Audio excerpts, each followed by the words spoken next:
Thanks. Hi, guys. Thank you for having me.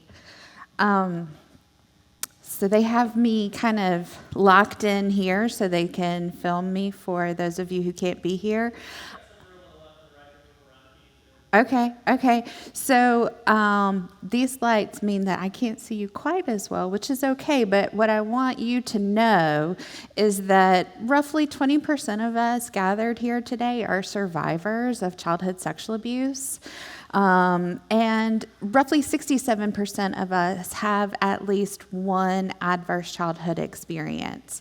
So I say that to say this: take good care during this training. It's very important information. And if at any point you find that you need to step out and grab some fresh air, go to the bathroom, do whatever you need to do to take care of yourself, please, okay? The other thing I want to invite you to do is please ask me questions. I love the interaction rather than just like a straight up lecture. So I welcome your questions at any point throughout the presentation. You don't have to kind of wait till I say, are there any questions, right? Okay, do you have any questions for me before we get started? I want to let you know kind of what to expect. We're going to start off with briefly, who's the Julie Valentine Center? What do we do? And then we're going to talk about 4 forms of child abuse: physical abuse, emotional abuse, neglect, and then we're going to transition into child sexual abuse. I'm going to talk about child sexual abuse more than the other iterations of child abuse simply because 75% of our child cases each year are child sexual abuse, and the other 25% are comprised of physical abuse, neglect, medical child abuse, witness to violence, those kinds of things. Then, after we've spent some time, we'll spend a decent amount of time talking about child sexual abuse, then we're going to transition over into some content about religious predators in particular. So people who target religious communities and religious people in order to gain access and exploit the cover of religiosity. And then we'll end with a little bit of good news. I hate to send you out without good news. Any questions? Okay. All right. Thanks, y'all. Okay. So yes, like Heather said, this position was actually created almost 7 years ago now. So my work is specifically around the intersection of the child abuse and sexual assault recovery that Julie Valentine Center does, and faith communities. So I, as the chaplain, am available to our clients who specifically say, hey, I'm really struggling. I need someone to process my spiritual distress with. I need to talk to someone about where is God in all of this? Why did God let this happen to me? And so I provide that time and space to have those conversations with them. And then the other component of my job is this faith community liaison, right? I come out and I offer these trainings to any kind of congregation to help you be a little more savvy and protective of the children in your care. And I'm available for you to call me up if something goes wrong and you say, hey, we didn't anticipate this. It's not covered in our policy. What do we do? And if I don't know the answer to that, I'm going to find the answer for you, okay? All right. So that's who I am and what I do. This is the front of the Julie Valentine Center. We're there off of White Horse Road. You may have passed us. Our organization, in some capacity, has been operating almost 50 years now. Next year will be our 50th anniversary. We started out as a group of women who watched a Lifetime movie. I kid you not. We watched a Lifetime movie. It involved someone who had experienced sexual assault, and they went to the hospital to receive a rape kit. And these group of friends, these women who watched this, said, hey, no one should ever have to do that by themselves. Let's make ourselves available to go be non-anxious, non-judgmental presence with someone if they want us. They don't have to have us. So there we are off White Horse Road. Our mission, in short, we're trying to put ourselves out of business, y'all. We want to stop sexual assault and child abuse across the board. And when it does happen, we offer Intervention, we help with investigative bodies like law enforcement and DSS because our therapists are trained in a child-focused, child-sensitive way of asking questions that holds up really well in court if a case does make it that far. And oftentimes DSS and law enforcement are just super glad to pass off that responsibility of interviewing a child to our professionals. And then we work with all of our community partners like DSS, law enforcement, the schools, the pediatricians. We will go with our clients to court and accompany them to court, accompany them if they have additional meetings at law enforcement. And then we offer free therapy to any survivor of child abuse or sexual assault for both children and adults. We currently have 3 therapists for our child clients and 3 therapists for our adult clients. Oh, yes. So I told you a little bit about our services. More specifically, we have a whole department that is community education. That's me being here with you, and that's also my colleagues who will go to every school. Every school in Greenville County. They're in the elementary, middle, and high school, and they're coming in to bring age-appropriate, developmentally appropriate prevention education. So the children in elementary school are getting a program called Talk About Touch. We used to, how many of you were raised with stranger danger? I was. Do you know why we don't teach that anymore? It's not. That's right. It's not a stranger. In fact, 93% of the time, the offending person is known to the victim. So we teach them things like, here are the body safety rules. No one gets to touch you. Wear your bathing suit covers. Who can you talk to if somebody does break the body safety rules? Those kinds of things. Middle schoolers get cyberbullying, good boundaries. High schoolers get sexual harassment and sexual violence. And then even for our college age groups, we will go in to Furman, whoever will have us, and we'll offer bystander intervention training. So if you see something that looks not right and you have a concern about it, how can you disrupt that in a way that's safe for you and for them? Okay? And then, yes, I told you about our forensic interviews. We also have forensic medicals. So there is a group of board-certified child abuse pediatricians through Prisma. They've gone on beyond just all of the work to become a doctor and a pediatrician, and they've spent extra years becoming board-certified in child abuse in particular. And their testimony is invaluable when it comes to testifying in court that a child was deliberately harmed. They can kind of testify to the difference between this is a typical bruise that happens when children are growing and floppy and they fall off their bike or what. If you've had children, you know how they get real floppy during different ages and stages, versus this is a patterned bruise. It suggests this or this. So they're invaluable. In fact, most of the time, they're the biggest gift they have to give our child clients is the reassurance that their body is healthy. Children, and we'll get into this a little bit more in detail, but there are a lot of reasons why children delay disclosing that someone has sexually abused them, which means that there's not often physical evidence on their bodies for doctors or nurses to collect. So typically when our child abuse pediatricians are doing their forensic medical, it's not going to be super common for them to find injuries to the body or DNA left on the body.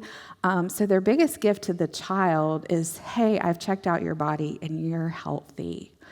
A great example of this that I love to tell is had a 7-year-old boy. I used to work at a child advocacy center in Charleston, and this is where this happened. 7-year-old boy, he's in his forensic medical. Pediatrician's like, I felt like, something was going on with him. He was really, his anxiety was up.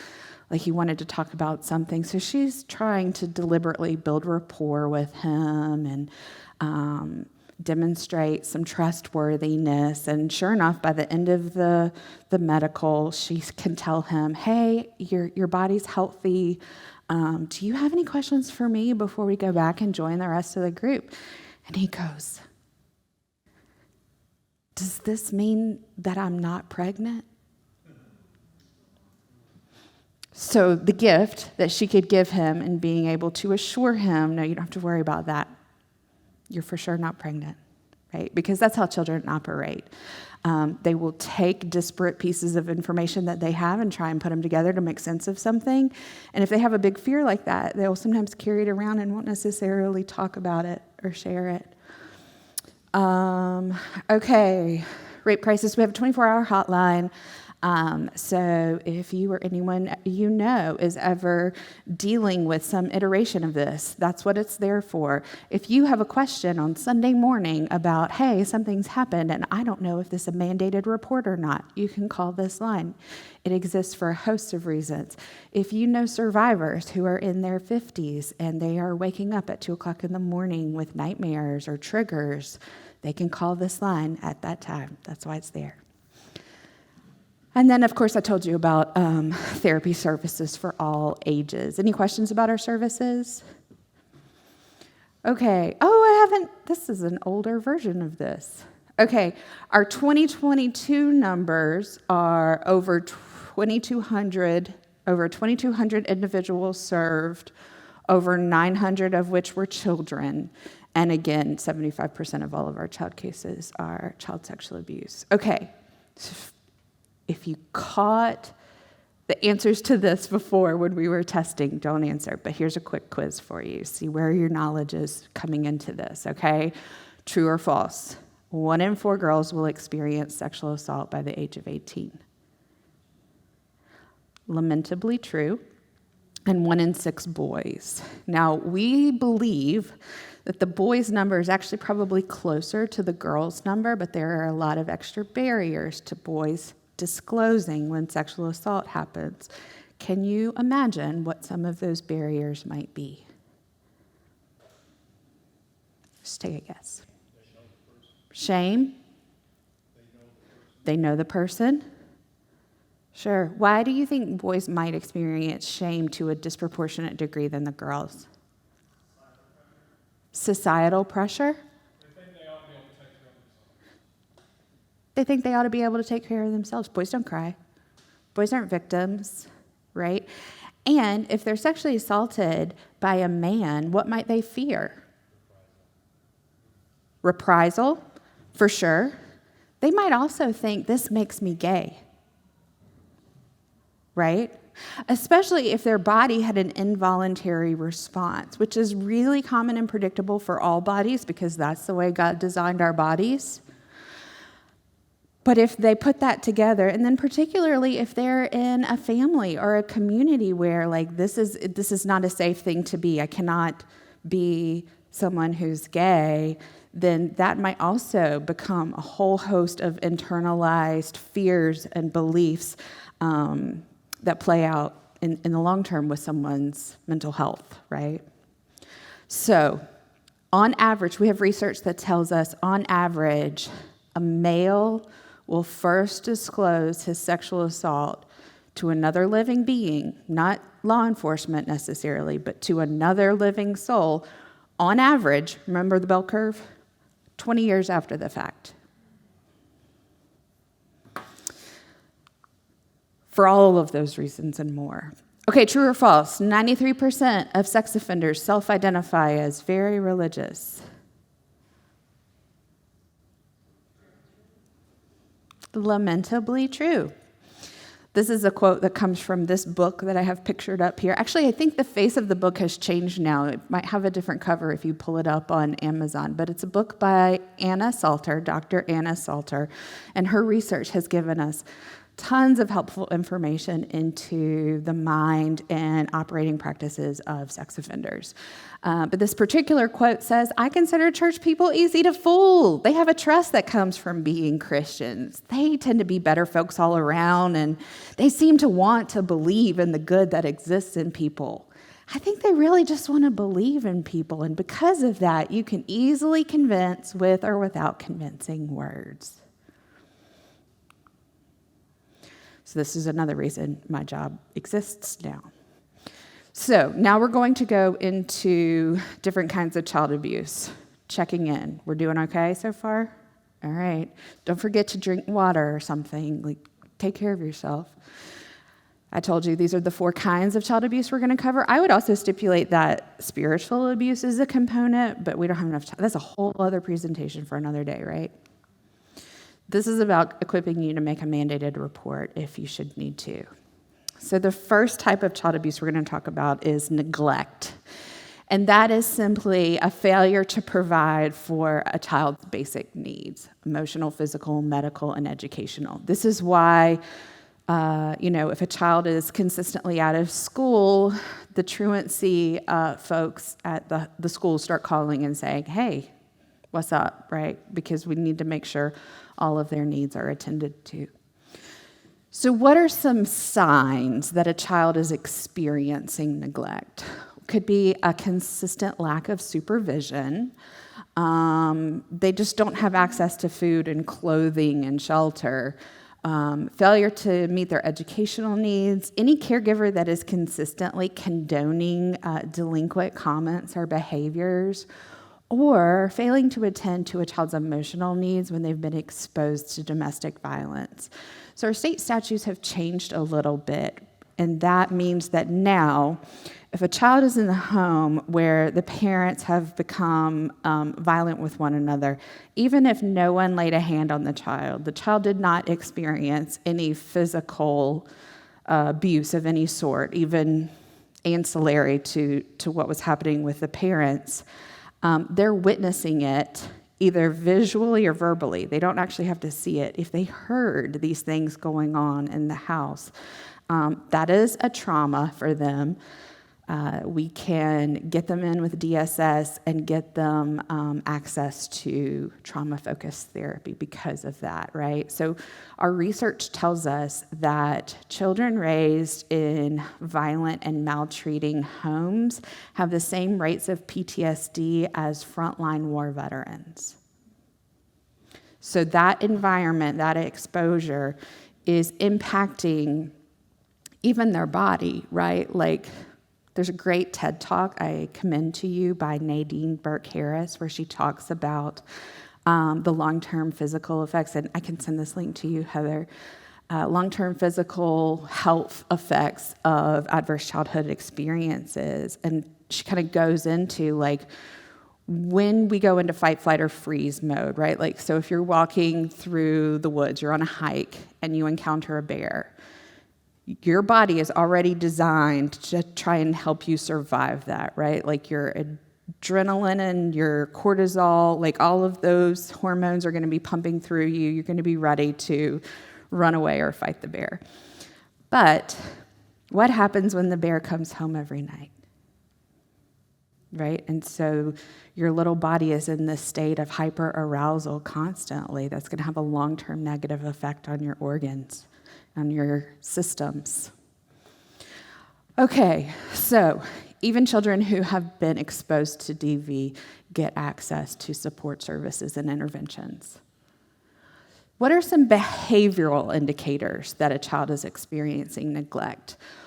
Are they home alone for a disproportionate amount of time at an age-inappropriate stage, right? I'm not talking about teenagers being at home all summer. I'm talking about a 5-year-old, right? Are they regularly displaying fatigue, falling asleep during class or your gatherings? Are they begging or stealing money or food? Are they kind of hoarding food at any point?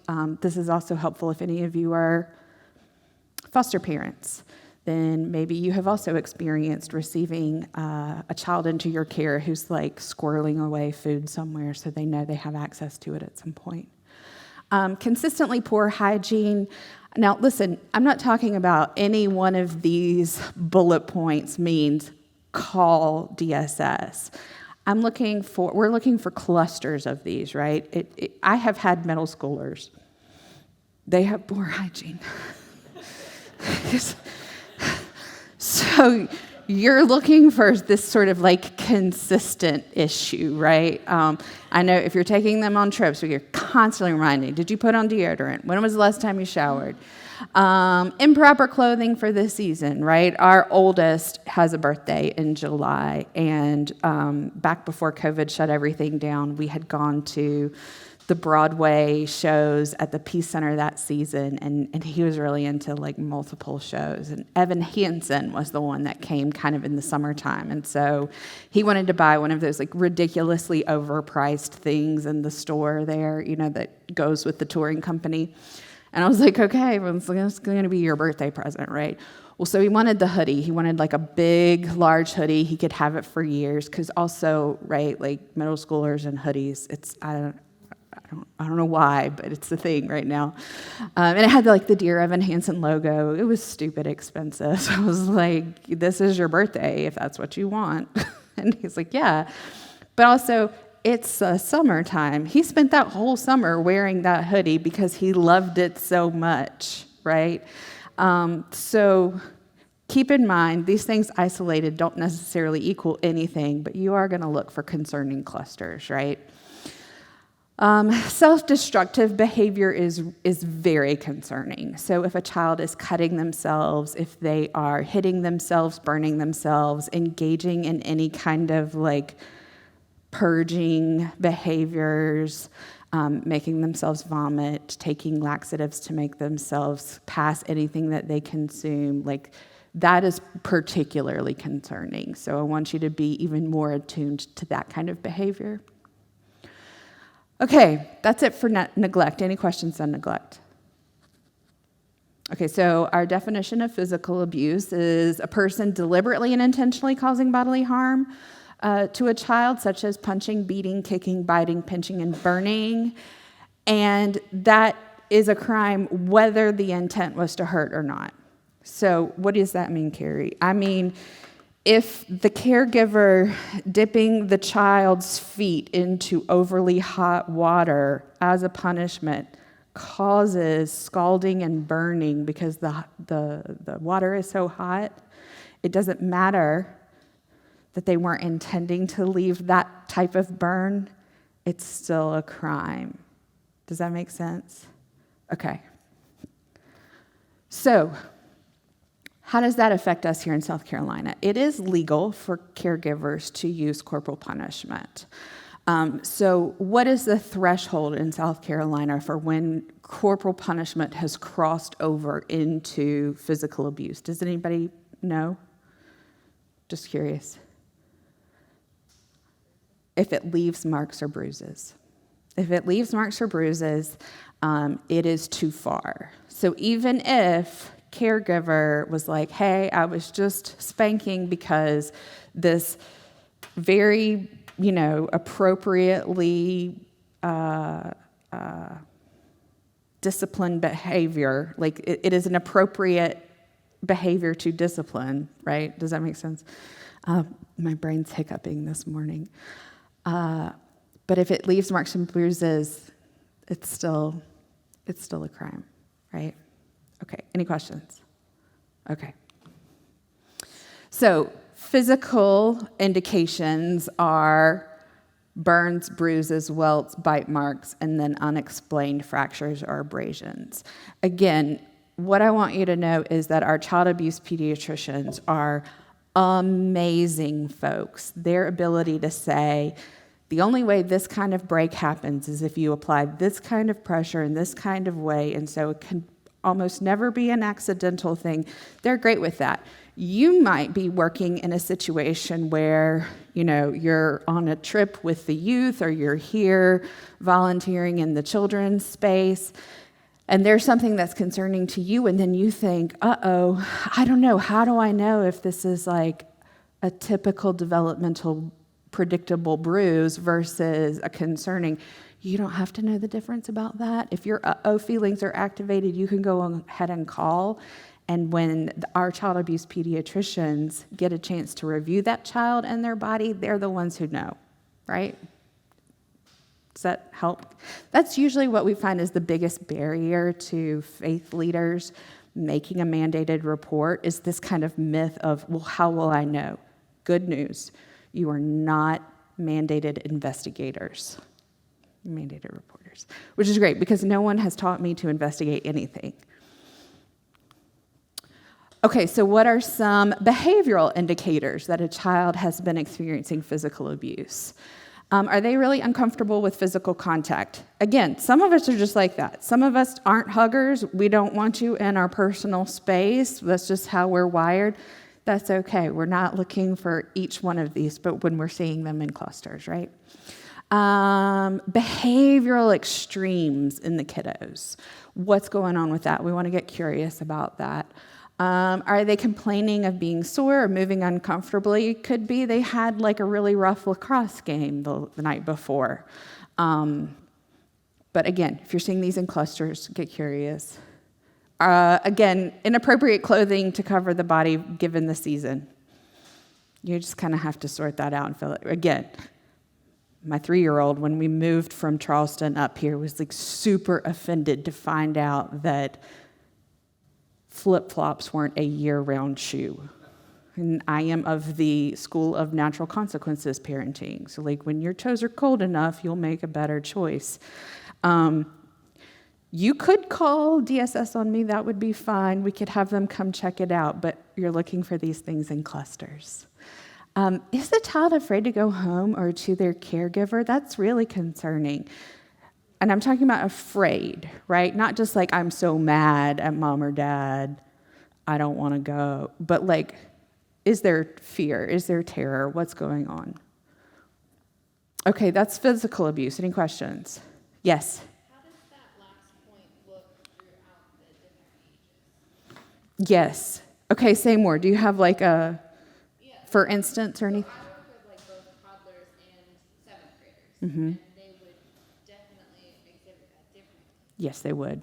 They would. So I would say look for the difference between like the age appropriate, I don't know, what's the word I want? Ornery, right? Age appropriate, there's toddlers who are just like, we're having so much fun here doing the thing that we're doing, and I don't want to leave. I'm going to throw my body on the floor and kick and scream. Like, there's a difference between pitching a fit about going home versus like, I am terrified to go home, right? And if you watch the way a child is interfacing with their adults and you're seeing kind of consistent signs of fear of them, pay attention to that, right?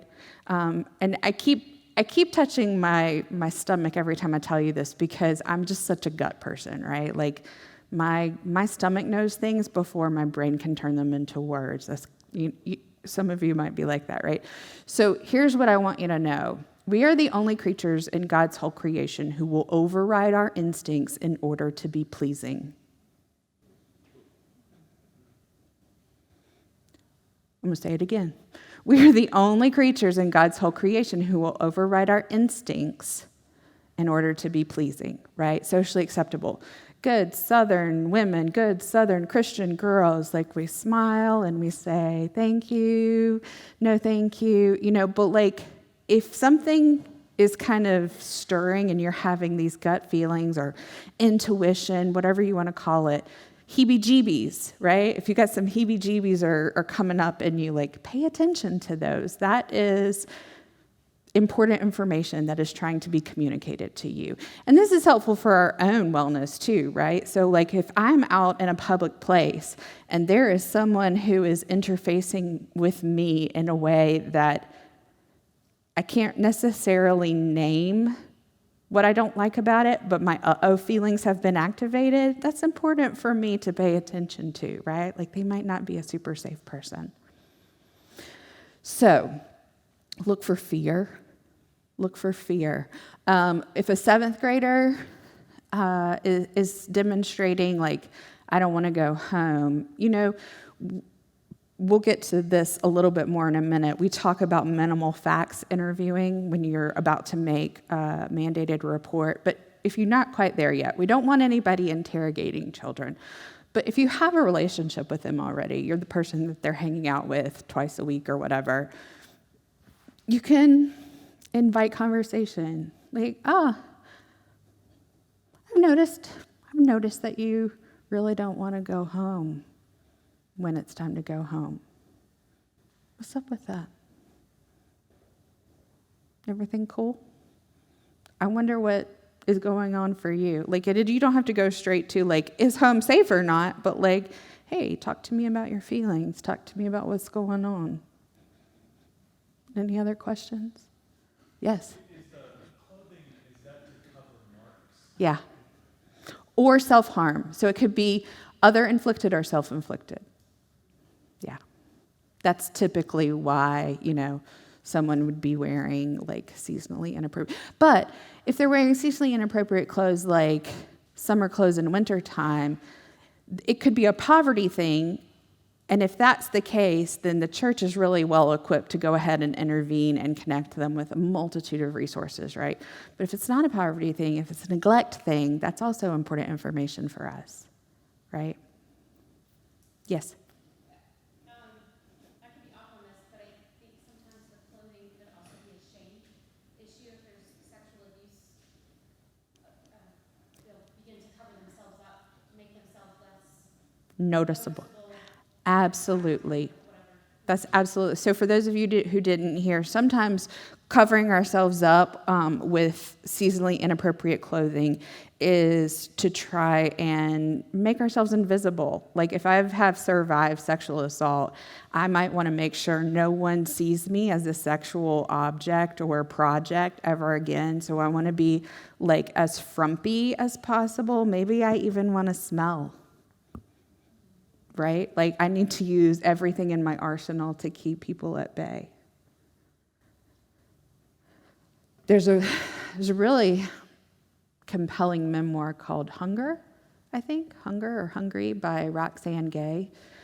And she talked about really terrible incident that she experienced when she was quite young. And then the whole purpose of the book is talking about gaining 500 pounds and kind of living with 500 pounds and how part of her self-work was coming to realize like that was a protective measure for her. Maybe people won't be turned on or attracted if I keep gaining weight.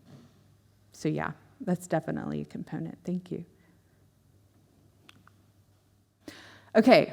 Emotional abuse is any pattern of behavior that impairs a child's emotional development or sense of self-worth.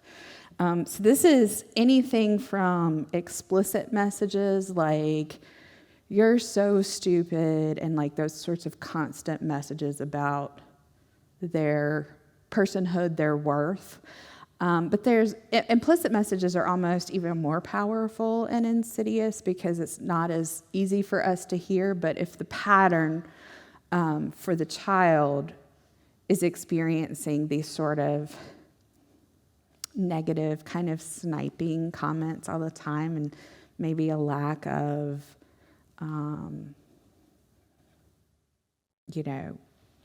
Jesus loves you, you're precious in God's sight and mine too, kinds of messages that we kind of focus on, especially if we're working with kids at the church, like, that's going to have a long-term impact. This is almost impossible to like arrest someone for or prosecute them in court. How do you prove this? It's really, really hard, and it has to reach like a really, really terrible level to be able to kind of meet those thresholds of evidence in obtaining an arrest warrant or going to court.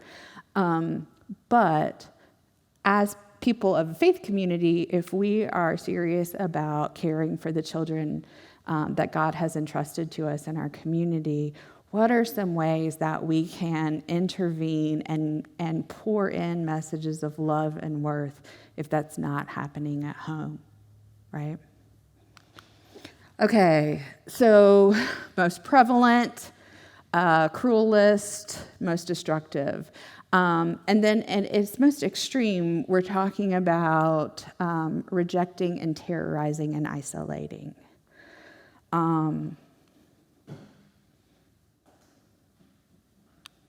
That's all I'm going to say about that for now. Signs.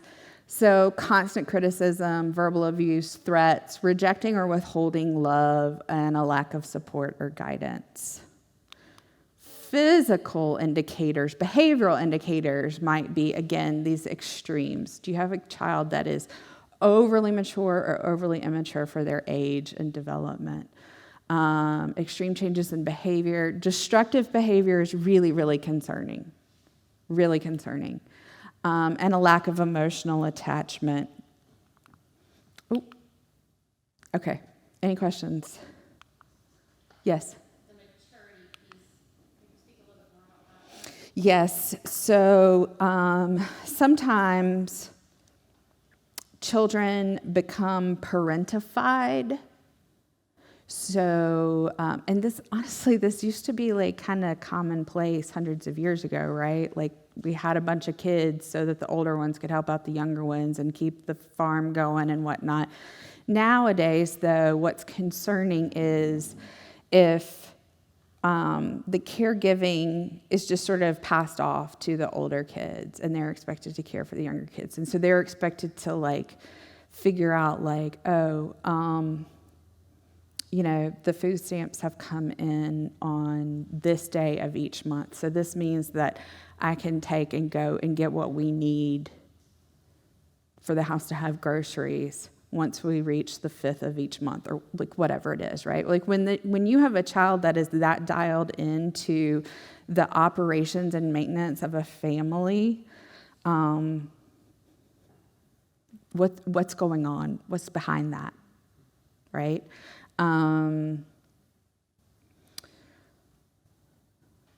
The older kids parenting the younger kids in any way, being the go-to person. Now, sometimes you will see this in foster groups because they've just sort of learned to band together because they can have each other even when they don't necessarily know how long they're going to be with adult caregivers.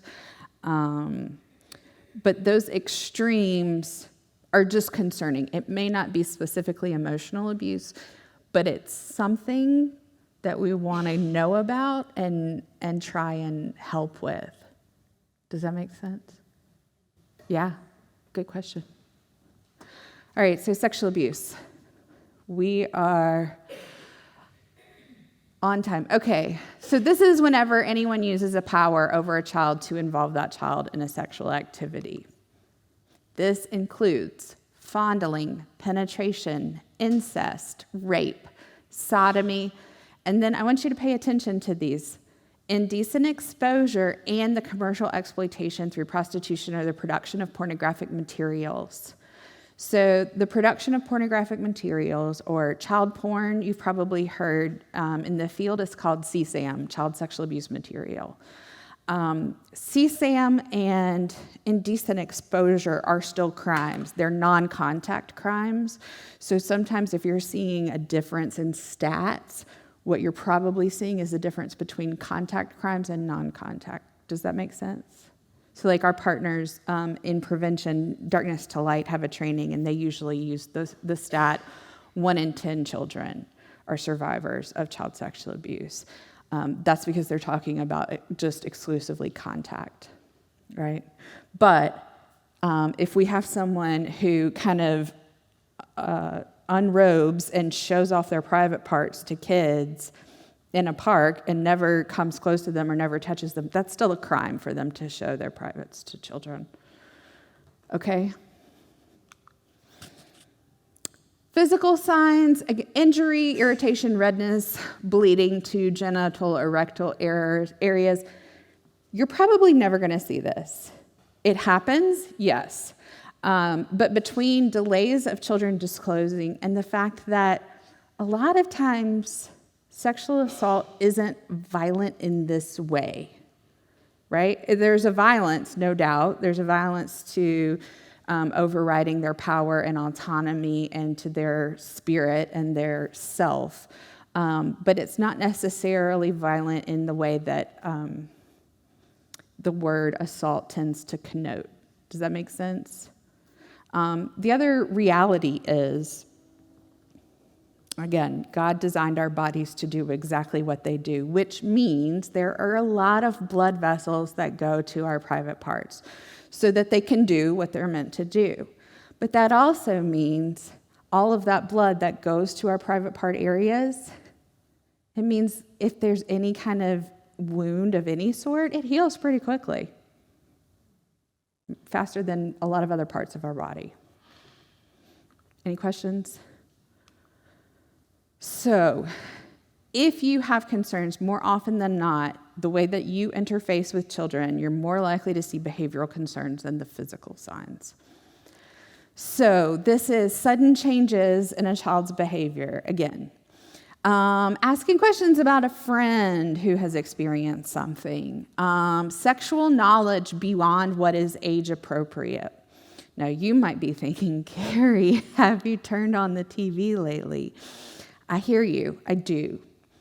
And there are details that if a child knows, then we want to ask ourselves, under what circumstances could this child legitimately know about this, right? So I'll tell you a story to illustrate. My colleague, Victor Veith, we bring him in every year for our When Faith Hurts training. Have you heard about? I'm going to encourage you guys to come to my When Faith Hurts training every year, this year in October.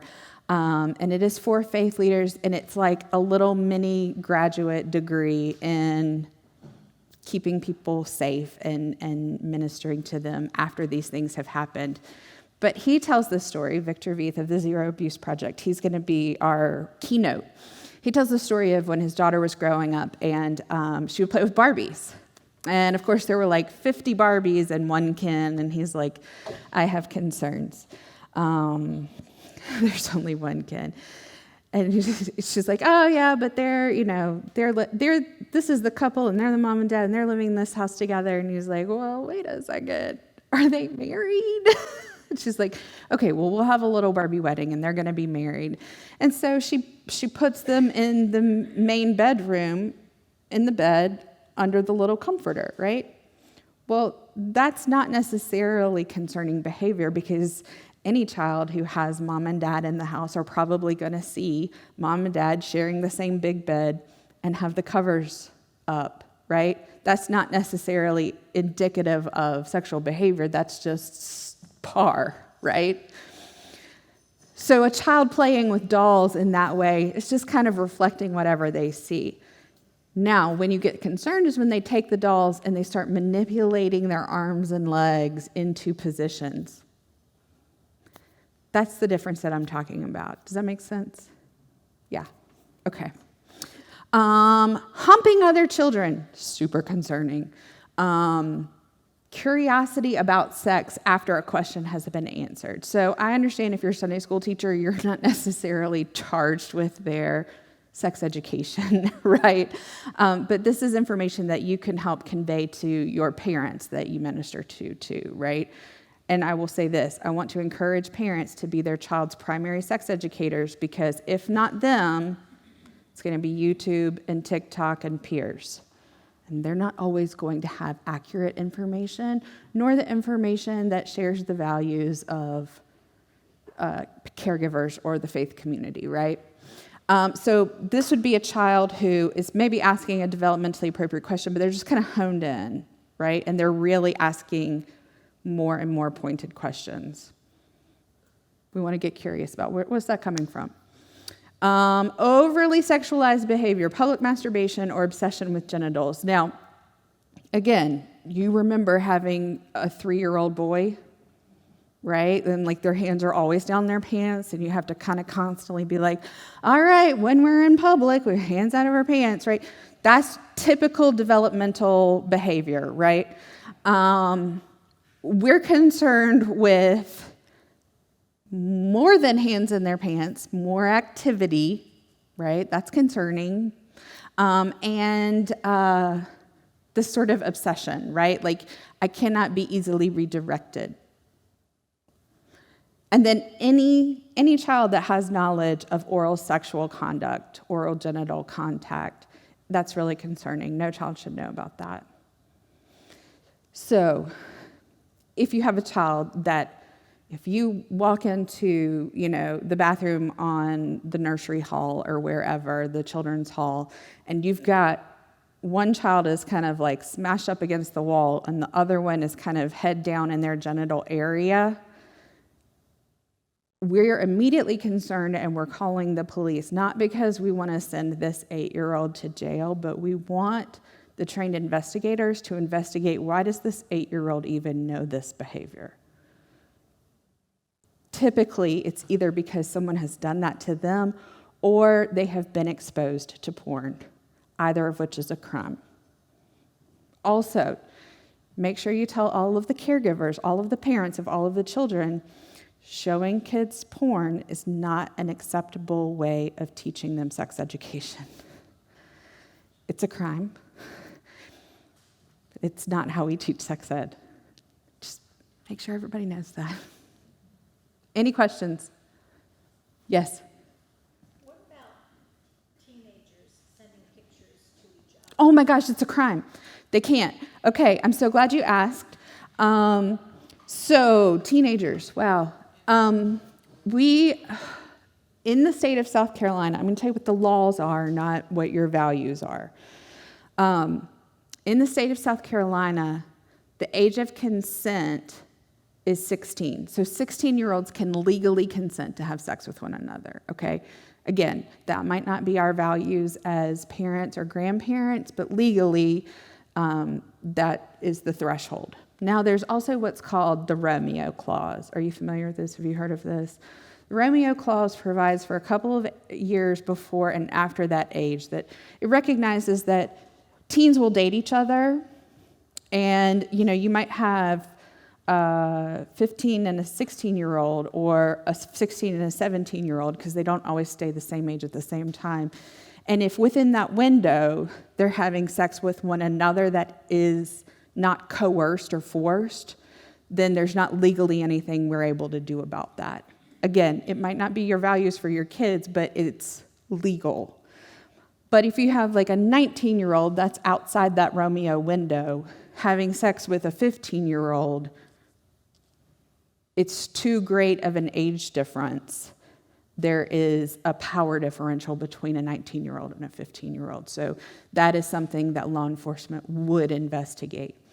That said, even if the state of South Carolina says at 16 we can have sex if we want to, that does not mean that I can consent to take nudes of myself and send to you as my boyfriend, or vice versa. I can't do it at 17 or 16 because I'm still a minor. Even if I'm saying, no, it was my idea, he didn't make me, he didn't coerce me. No, ma'am. It's a crime, and the FBI get involved because when you're sending it over the interwebs, it becomes their jurisdiction and not Greenville County's. Right? So here's the other thing I want you to know, and also please tell your parents. If you discover nudes on someone's phone or iPad, do not save it and do not send it, even to like your spouse to say, oh my goodness, look what I just found on Tyler's iPad. No, because now you've just got a charge for distribution. Okay, so just take that phone and walk it over to Greenville County and say, here, we got to talk to you about this. You'll get it back eventually. Don't save it. Don't share it. So not until they're 18. At 18, we can take nudes of ourselves and send them back and forth and post them on TikTok and do whatever, but not as minors who are dating. I don't care if they've been dating for 5 years and parents are like, oh yeah, they've been having sex for a few years. You still are not allowed to take nudes of yourself and transmit that in any form or fashion. Right? You're welcome. Glad you asked. So what about parents who fail to monitor enough when their child are engaged in porn? How does that work? Okay. Ask me a little bit more about that question. Like, how does that work for the parents? How does that work for the church? Is that a neglect or an abuse that would I gotcha. So, possibly. Yes. So, if parents have sort of failed to attend to the child's tech use, and we discover that a child is into porn, whether they're just consuming it or participating in it or consuming it. So, if a caregiver has failed to monitor the tech and we discover a child is consuming porn, is that a report on caregivers, such as neglect or abuse of some sort? And the answer is it depends. A lot of times, no. Part of the community education that we try and get out there is helping. So we have all of the kids right now are digital natives. Who are my youngest people in the room? Can you tell me roughly how old you are? 18, 20. Y'all are digital natives, aren't you? Do you remember a time that the internet wasn't kind of standard? So we are only just now having the first group of digital natives becoming adults and potentially caregivers of children. All the rest of us old fogies can remember a time before AOL dial-up, right? And so we are parenting with a huge knowledge gap. So even when we think that we're super savvy and I know how to use the newest iPhone or whatever, I don't know how to use anything. But, like I'll use my in-laws, for example. I love them. Bless their hearts. But like they will usually have like a newer iPhone or MacBook, something or other, right? And they think like it's perfectly acceptable just to, like hand the iPads to the kids and let them run off and but they don't have anything on their internet that's like Bark or Circle app or anything like they don't have, they're not aware that that's needed. Because for them, it's never occurred to them that there's all of this other stuff on the internet, right? And that my just turning my kid loose on the internet unsupervised with no safeguards whatsoever is akin to dropping them in Atlanta on the sidewalk and being like, I'll see you in a couple hours. I hope you don't run into anything scary, right? So that gap, we're trying to fill it. We're trying to help people understand, and it keeps changing, right? As soon as there is a new app, there's already a new way that kids are figuring out how to circumvent protective mechanisms. So there's a lot of grace in that, and it also probably depends on how egregious it's become, right? But why do we still make the call anyway? Because we want to intervene for the protection of the child, right? And so if DSS coming into their lives isn't even punitive, so there are iterations of DSS like SAFI, which I can't remember what that stands for, but they help close some of those gaps and they help get families resources where those gaps exist, right? And then if they get referred over to Julie Valentine Center, our family advocates can work with caregivers to say, here are all of these resources like Common Sense Media and NetSmart Kids. So NCMEC, National Center for Missing and Endangered Children, has a whole subsection of their work that's all just exclusive to internet safety and wisdom and whatnot. So you can Google that and find more resources. Does that answer your question? Yeah, it's more, honestly, if they're not aware that that's one thing, that when you see children that are obviously being affected by their choosing to go to these sites, and you have a parent or a guardian that refuses to acknowledge it, then what do you do with it? I would call DSS. Yeah. That's sad.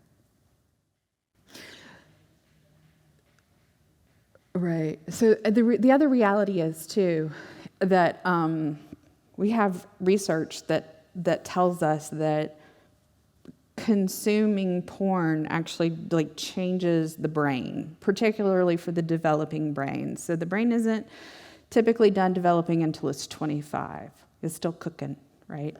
And there's a phrase that our therapists use, like wired together, fired together, right? So that can be anything from, I learned how to drive a stick shift, so I always just sort of reflexively go for the clutch and the what is this thing called? Gear shift, thank you. Anytime I get in a car, that's a wired together, fired together thing, right? But if I am growing up and everything that I know about bodies and sex and sexual relationships comes from having consumed porn, you can expect that my adult life and my marriage, my ability to enjoy God's gift of sexuality, all of that is going to be significantly impacted by that. And I mean, I don't want to sound hyperbolic, but for lack of a better word, kind of poisoned. Just that, to say nothing of unrealistic expectations, right? Like that's just now how most bodies look and work and yeah. So it's a gift to intervene for them. Yes. So how, like to what degree, I suppose, if you have a kid who has been exposed to something and they bring that into like a classroom setting, right? And then At church or school? sure at church. Okay. And there's like, 8 kids who have now been exposed, but it's like a one instance instead of this, the child who's been regularly exposed, right? What is a good, like, obviously we like involve parents and stuff, but like, is there a different protocol for that? It's a good question.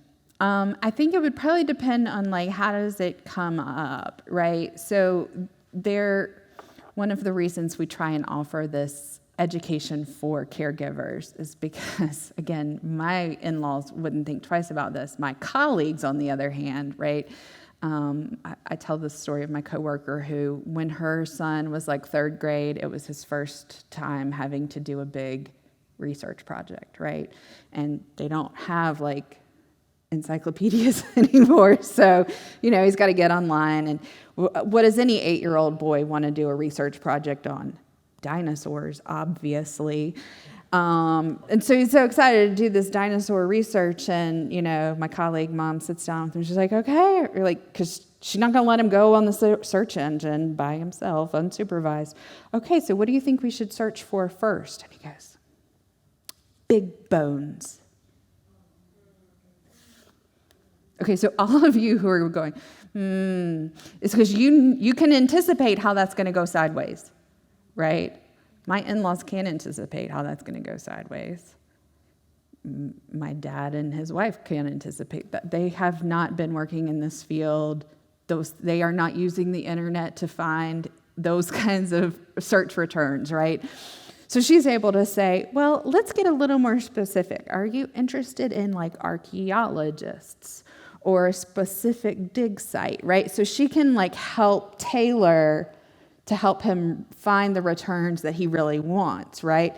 But there are plenty of children who don't have that kind of guidance, right? So if they're doing a very legitimate search for a legitimate reason and then accidentally stumble upon inappropriate returns, do you know what the average age is that nowadays that a child will first stumble upon pornography online? 8? Yeah. And so that's not all of them are 8-year-olds. I'm going to find porn sites. It's like, oh, I want to do a dinosaur project, so I'm going to look for big bones, right? So it's innocent and well-intended, and it goes sideways. So it would probably depend on, was the child in the classroom looking for something and they stumbled upon this versus was this child like, hey, you guys, I want to show you this. That's a call. Yeah. And absolutely, we also want to support all the parents to be able to have ongoing conversations with their children about what they saw so they can be equipped the next time someone says, hey, I want to show you something like this. And so they can understand what they saw or heard. Because sometimes, depending on the age and depending on the content, it could scare them. Okay, got to keep moving. Who is a child molester? Anybody who commits these crimes. It could be a caregiver, parent, family member, coach, religious leader, family friend, anyone the child knows and trusts, okay? Perpetrators who abuse children will often become friendly with the potential victim as well as the family, and I'm going to say also the larger community. So if there's a faith community, there's also a level of grooming the faith community that's operating. I already told you 93% of the time we know the offender. Okay, our first... At least, I thought I did. Then, something weird happened to Wait, can you me. pause it for a second? It's hard to talk about, but... Sorry. Okay, so obviously you can see this is a PSA from like the 80s or 90s, right? There's not a newer, better version of this yet, but I just kind of want to prepare you a little bit. He's going to be talking about, this is a hired actor. This is not a child who is telling us this. And this was a PSA about grooming, right? So I want to tell you that because it can be jarring for us to go from, let me tell you all about sexual assault. Now I'm going to show you a video. I am not going to show you a video of a child being sexually assaulted, okay? I want to make that super clear. He is going to talk about an experience that he had, and through him telling us the short story, this is a couple of minutes long, I want you to listen for, maybe jot down, what are some stages of grooming that you're seeing him talk about in telling this story, okay? And if you need to step out and not watch this video, that's okay too. Okay, thank you, sir. At least, I thought I did. Then, something weird happened to me. It's hard to talk about, but, well, here goes. See, my mom works, so Mom used to pay Mrs. McGregor to keep me at her house after school. There was a bunch of kids like me at her house every day. It was a neat place because Mrs. McGregor always had treats and stuff for us kids, and sometimes Mr. McGregor would come home early. We all liked him. We called him Mr. Mac. And sometimes he'd pick one special boy and take him out to his workshop. I've got a special job for you today. Won't that be fun? He'd take me to his workshop in the garage and teach me woodworking, sawing, hammering, and stuff. I liked getting work from the other kids, you know. And Mr. Mack called me his #1 helper. Slow and steady. That's the way, Jake. I'd work hard and get hot. Sometimes I'd take my shirt off. Let's take your shirt off. Mr. Mack said, that's what a man does when he's working hard. Yeah, we'll get you cleaned up.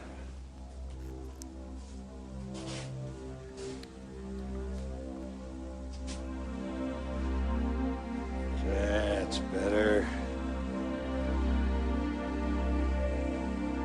One day I was painting this birdhouse I helped build. Yep, that's really shaping up. Thanks. Here, let me help. Now, you missed a spot right up there. Oh, no! Mr. McGregor spilled paint on me. I mean, really spilled paint all over me and my clothes. Just take off your clothes. Go on, take them off. I'll help you clean up. So I did. I mean, I had paint all over me, so it made sense. But then something weird happened. Now, I'm going to take a picture to remember the day we spilled the paint. I don't really want to. Oh, it's okay, Jake. All the other boys do it. Look. He had pictures of all the boys in daycare, and they were all naked. But that wasn't the worst.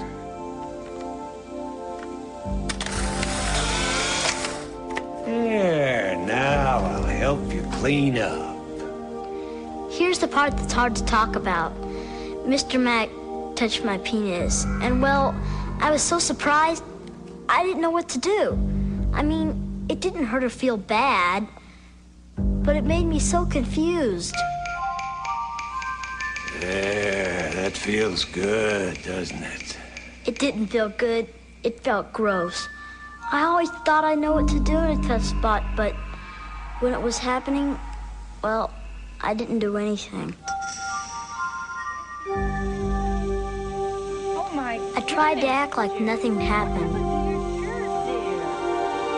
What happened to me? That's all right. The pictures, the touching, he was wrong. It was not my fault. It's called sexual abuse. Thank you. So what did you notice?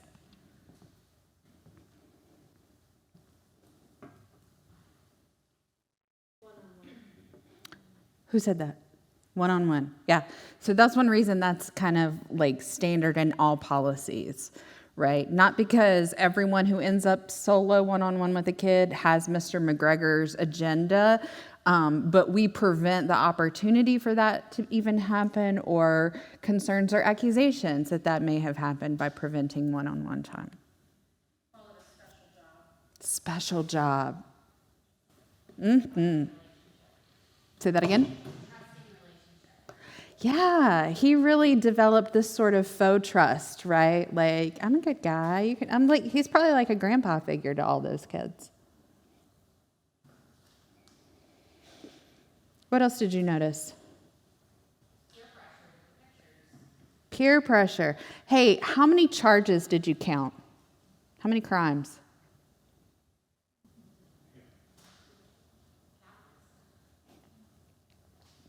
He touched him. He touched his penis. That's a crime.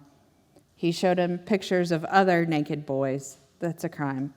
He took a picture of him undressed. That's a crime. And then however many, if he touched him more than once, each of those is another crime. Yeah. So it's 3 different types of charges just in that kind of setting, right? Did you notice any other, like, red flag kind of behaviors, like, whoa, whoa, whoa?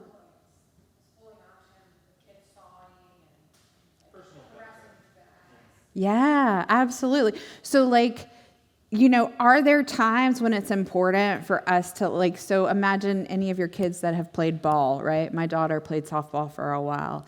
And so there are absolutely times where, between my husband and a couple of her coaches, they're kind of like standing beside her, behind her, and they're kind of showing her, demonstrating for her how to hold the baseball bat, right? And I'm sure it looks like this. I've never played.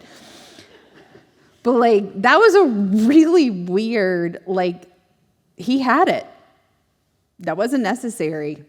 And even when those instances, do you guys take your youth on, like, mission trips or something where they're, like, running a saw or anything like that? Yeah. So even in those instances, what could we do for that in a safe way? How could we be that helpful instructor that requires a little hands-on instruction, but do it in a not creepy way, not a boundary violating way?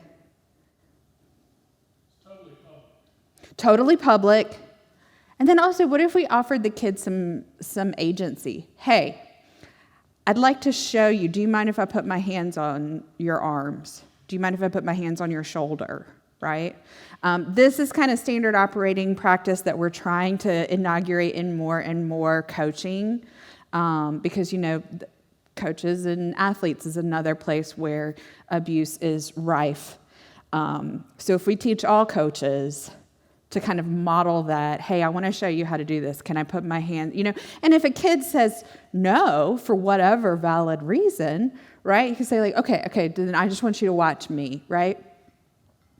But yeah, that part of grooming is called desensitizing to touch, right? So if I find a reason to keep having my hands on you all the time, you're going to grow accustomed enough to it that you're not necessarily going to notice when I move from touching here to touching somewhere else.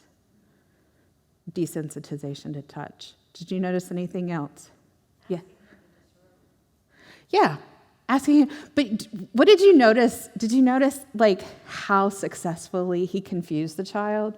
Because he said something like, it made sense. I was covered in paint. That's the point. The point is to really successfully confuse the the child or any age victim about what they're experiencing. So if you convince them that that's the only way to respond to covered in paint, then that's going to successfully, especially confuse a child. Yeah. Right, and he had already previously helped take off the other shirt. Yep. That had become a pattern, right? And what did he say when they took the shirt off the first time? What was the message?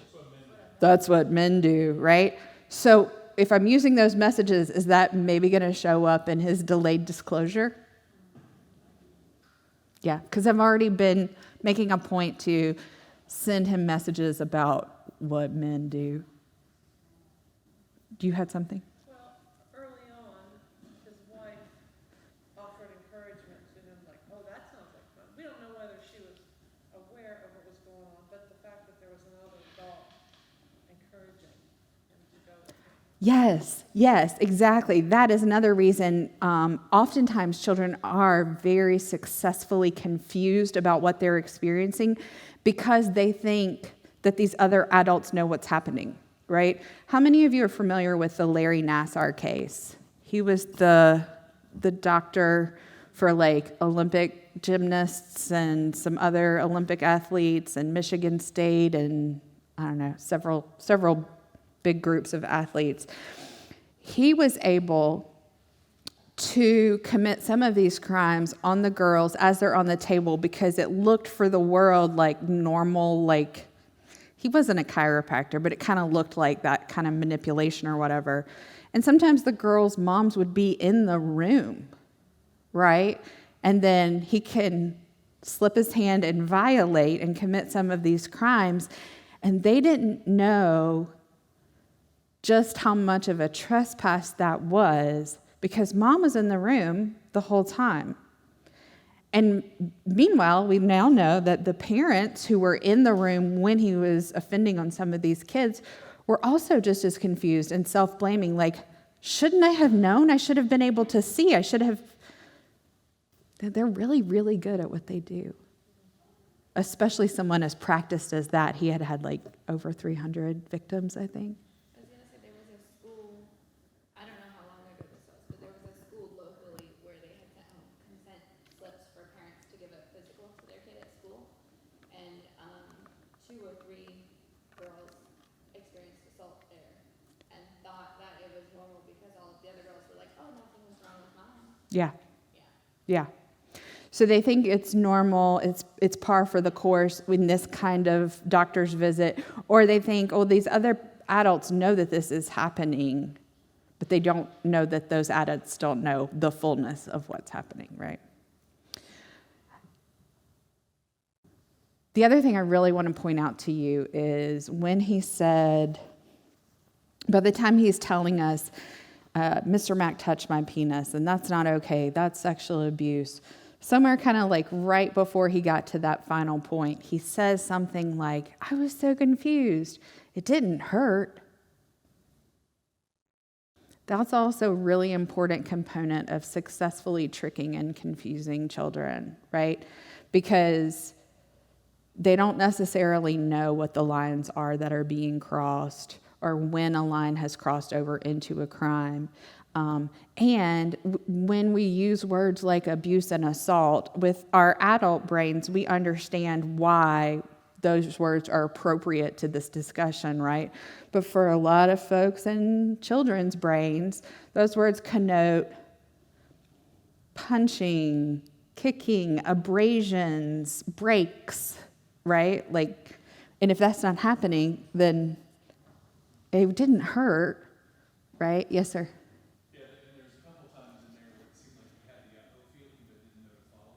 Yeah, absolutely. I'm so glad you said that. So part of the education JVC offers, I would invite you to consider, do we want to invite JVC educators to come and talk to the parents at the church, right? So the children are getting these age-appropriate modules at school. Kids who are homeschooled or not in a public school aren't necessarily getting them, but none of the parents are getting them. And parents can say, I want to opt out. I don't want my kid in the Aaron's Law presentation or whatnot. But most of the parents aren't given the same education and language to support that learning ongoing, right? And so if he had had caregivers in his life and Sunday school teachers and youth leaders in his life who had already several times throughout his life told him, hey, if you ever do have an uh-oh feeling because of the way someone is interacting with you or treating you, who are some people you can talk to? Who are some people you could ask about that, right? And we'll get more into this later, but I talk about equipping each child with 5 trusted adults beyond their primary caregivers. So like for my kids, beyond me and husband, who would it be? Aunt Jennifer, Aunt Mary Carol, Aunt Sarah. These are the people that they have identified. And that's a conversation that we have, right? If I tell them, hey, go to these people, and they don't feel comfortable going to those people, I've handed them a useless tool, right? But also I get to override, right? I get to veto if they're like, oh, I want Uncle Jeff. And I know Uncle Jeff is not trustworthy, so I'm going to be like, okay, and who else? Yeah, okay, any more questions? All right. So why don't children tell? I have 3 slides worth of this, okay? Children don't tell because they think adults won't believe them. They don't understand that what happened was wrong. They fear the consequences. Sometimes this is explicit threats. I'll hurt you. I'll hurt your mom. I'll hurt your dog. Sometimes it's just implicit. I know things are going to go bad if I say anything. They're too embarrassed or ashamed, right? And we'll get more into like what the religious messaging is when this is perpetuated by a religious offender. But sometimes it's like very deliberately making them think this is your sin too, right? So the power of shame alone can be a barrier. The child may have a close, loving relationship with the offender. So imagine you have a kid who, dad died, mom's got to work 3 jobs just to keep the family afloat. And grandpa is around in town and he's retired. So that makes all the sense in the world that he's going to be free childcare because mom's just trying to make ends meet, right? So the child's experiencing grandpa is like the only positive adult in their life, the only one who has time for him. So he's going to take him fishing and he's going to teach him how to build a birdhouse and he's going to bond with him, right? Because mom doesn't have that time to give. And if grandpa is committing some crimes, but then like 95% of the other time spent with grandpa is great because he loves me so much and he spends all this time with me and he cares about what's going on with my math test and the ball game. Like, that's a lot to lose. And I might not be willing to lose it if that means losing the only adult in my life who has time for me, right? If the offender is close to the child's parent, so if it's their spouse, their sibling, their parent, like, I don't want to tell you what your dad did to me because you're going to be horrified. A lot of times, too, children are so smart. They have such intuitive wisdom. So, like, even at a very young age, if we have, let's say we have a mom and dad who, have been kind of talking about throughout the child's life, here are the body safety rules. If anybody breaks them, want you to talk to us or one of these 5 people. They've been as educated and as evolved as they can be, right? But let's say dad really wants to drive the point home, and he's like, and if anybody ever hurts you, I'll kill him.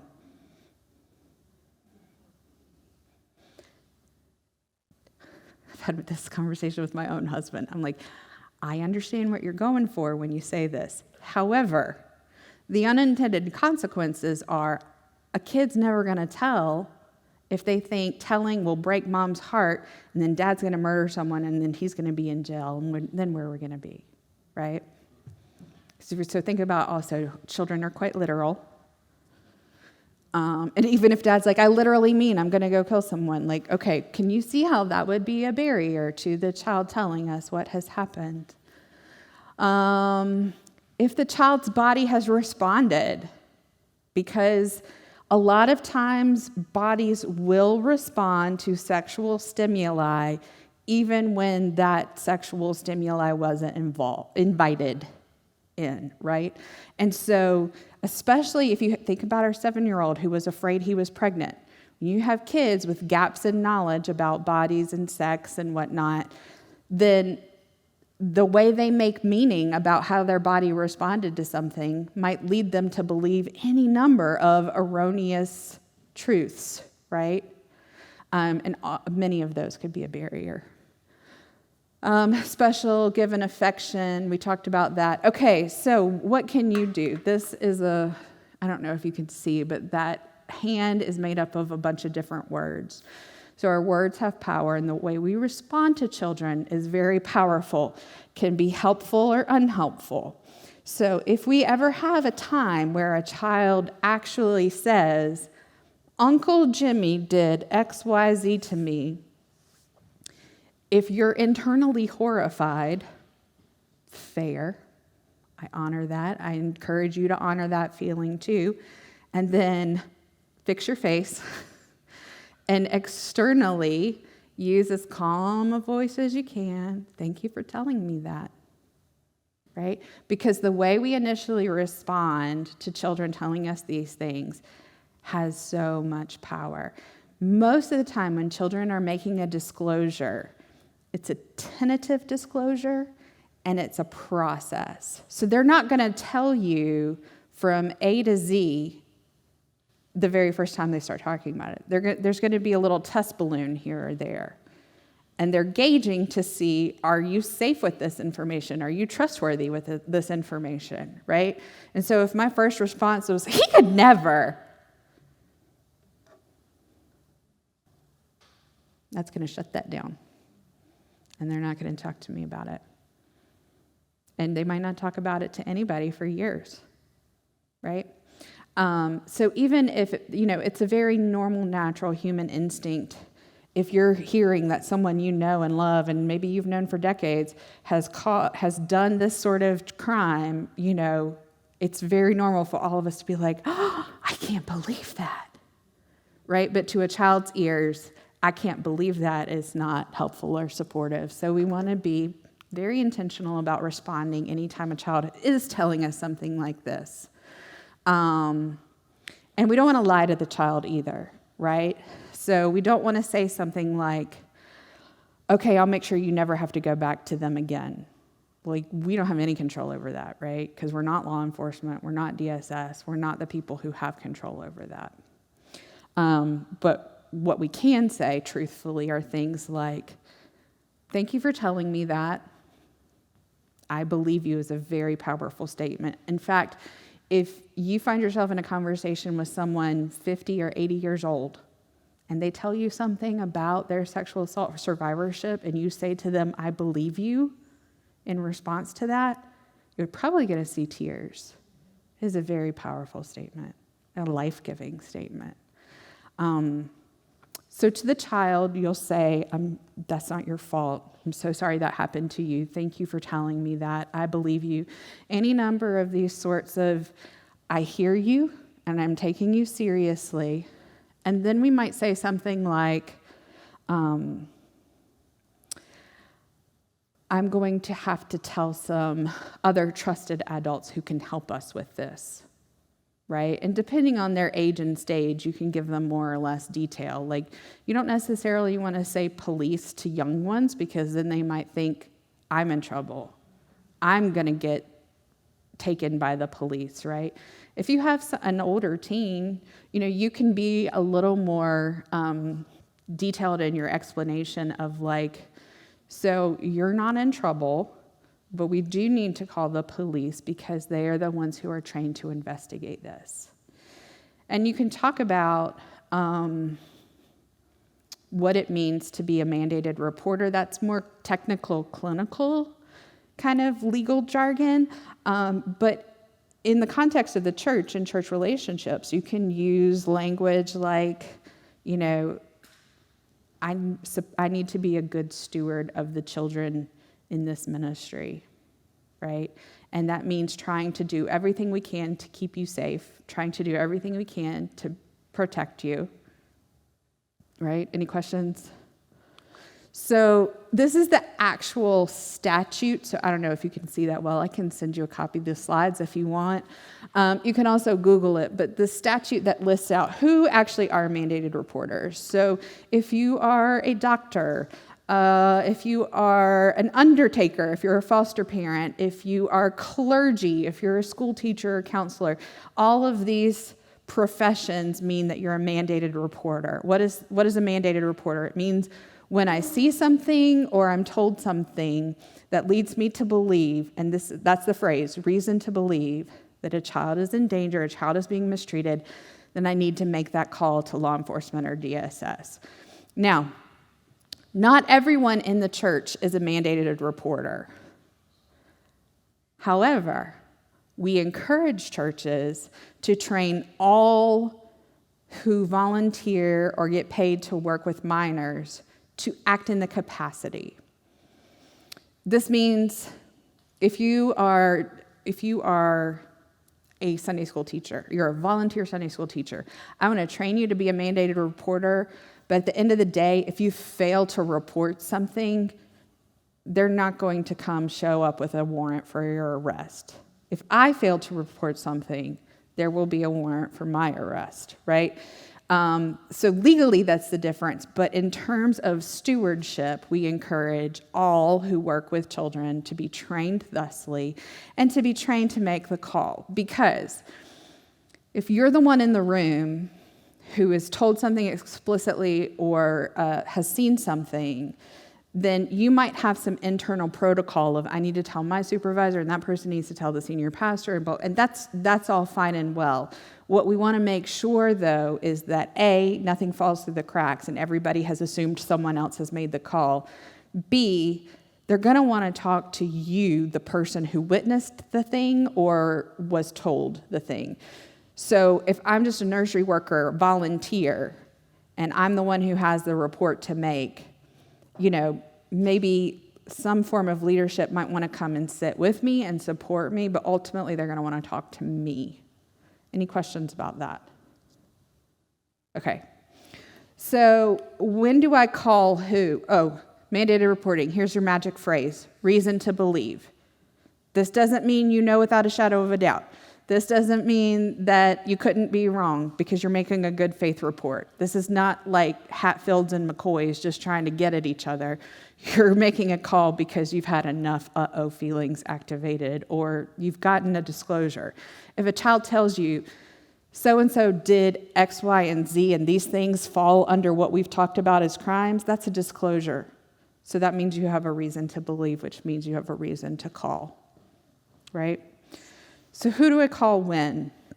You're always going to call the police, and you're sometimes going to call DSS. Theoretically, they do cross-report, but both are so overwhelmed with cases and caseloads. Don't assume that's going to happen. It could not happen through no maliciousness. It's just to cover all the bases. You call DSS when the concern is that the caregiver or someone in the home is hurting the child or neglecting the child. It's always a law enforcement report because at this point, they're the only ones trained to do investigations about whether or not a crime has happened, right? So again, if we have child-to-child offenses happening, we're calling police not because we're planning to throw a kid in jail, but because they're the ones trained to investigate why does this other child know this thing, right? I want you to know what your internal policies are as you have them now and as you revamp them and breathe life into them, because if you don't, that's when those gaps happen, right? Where I've assumed you made the call, you assumed I made the call, and turns out nobody made the call. We absolutely don't want that to happen. That's when some of y'all get arrest charges, okay? And then again, you make the report if you're the closest one to the information. Yes? What if you are close enough to the information to suspect something, but you don't have any information actually available? Like if a kid's in the youth group or goes, oh, I have a friend at school, right? Your ears prick up and you're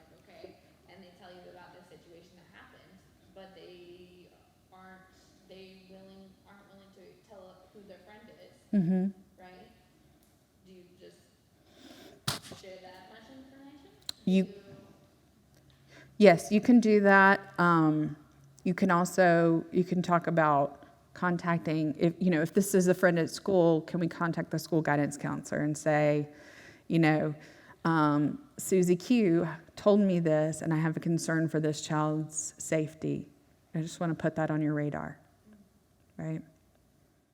But there are going to be times, here's the other thing I want you to know. I have to make these mandated reports all the time.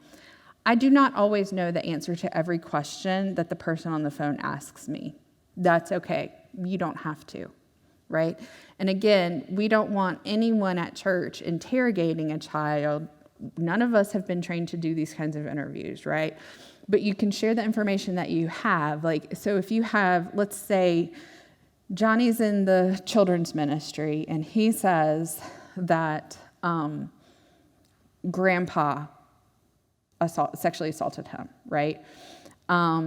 Instead of you saying, when did this happen, and where does Grandpa live, and what's the zip code there, and blah, blah, blah, right?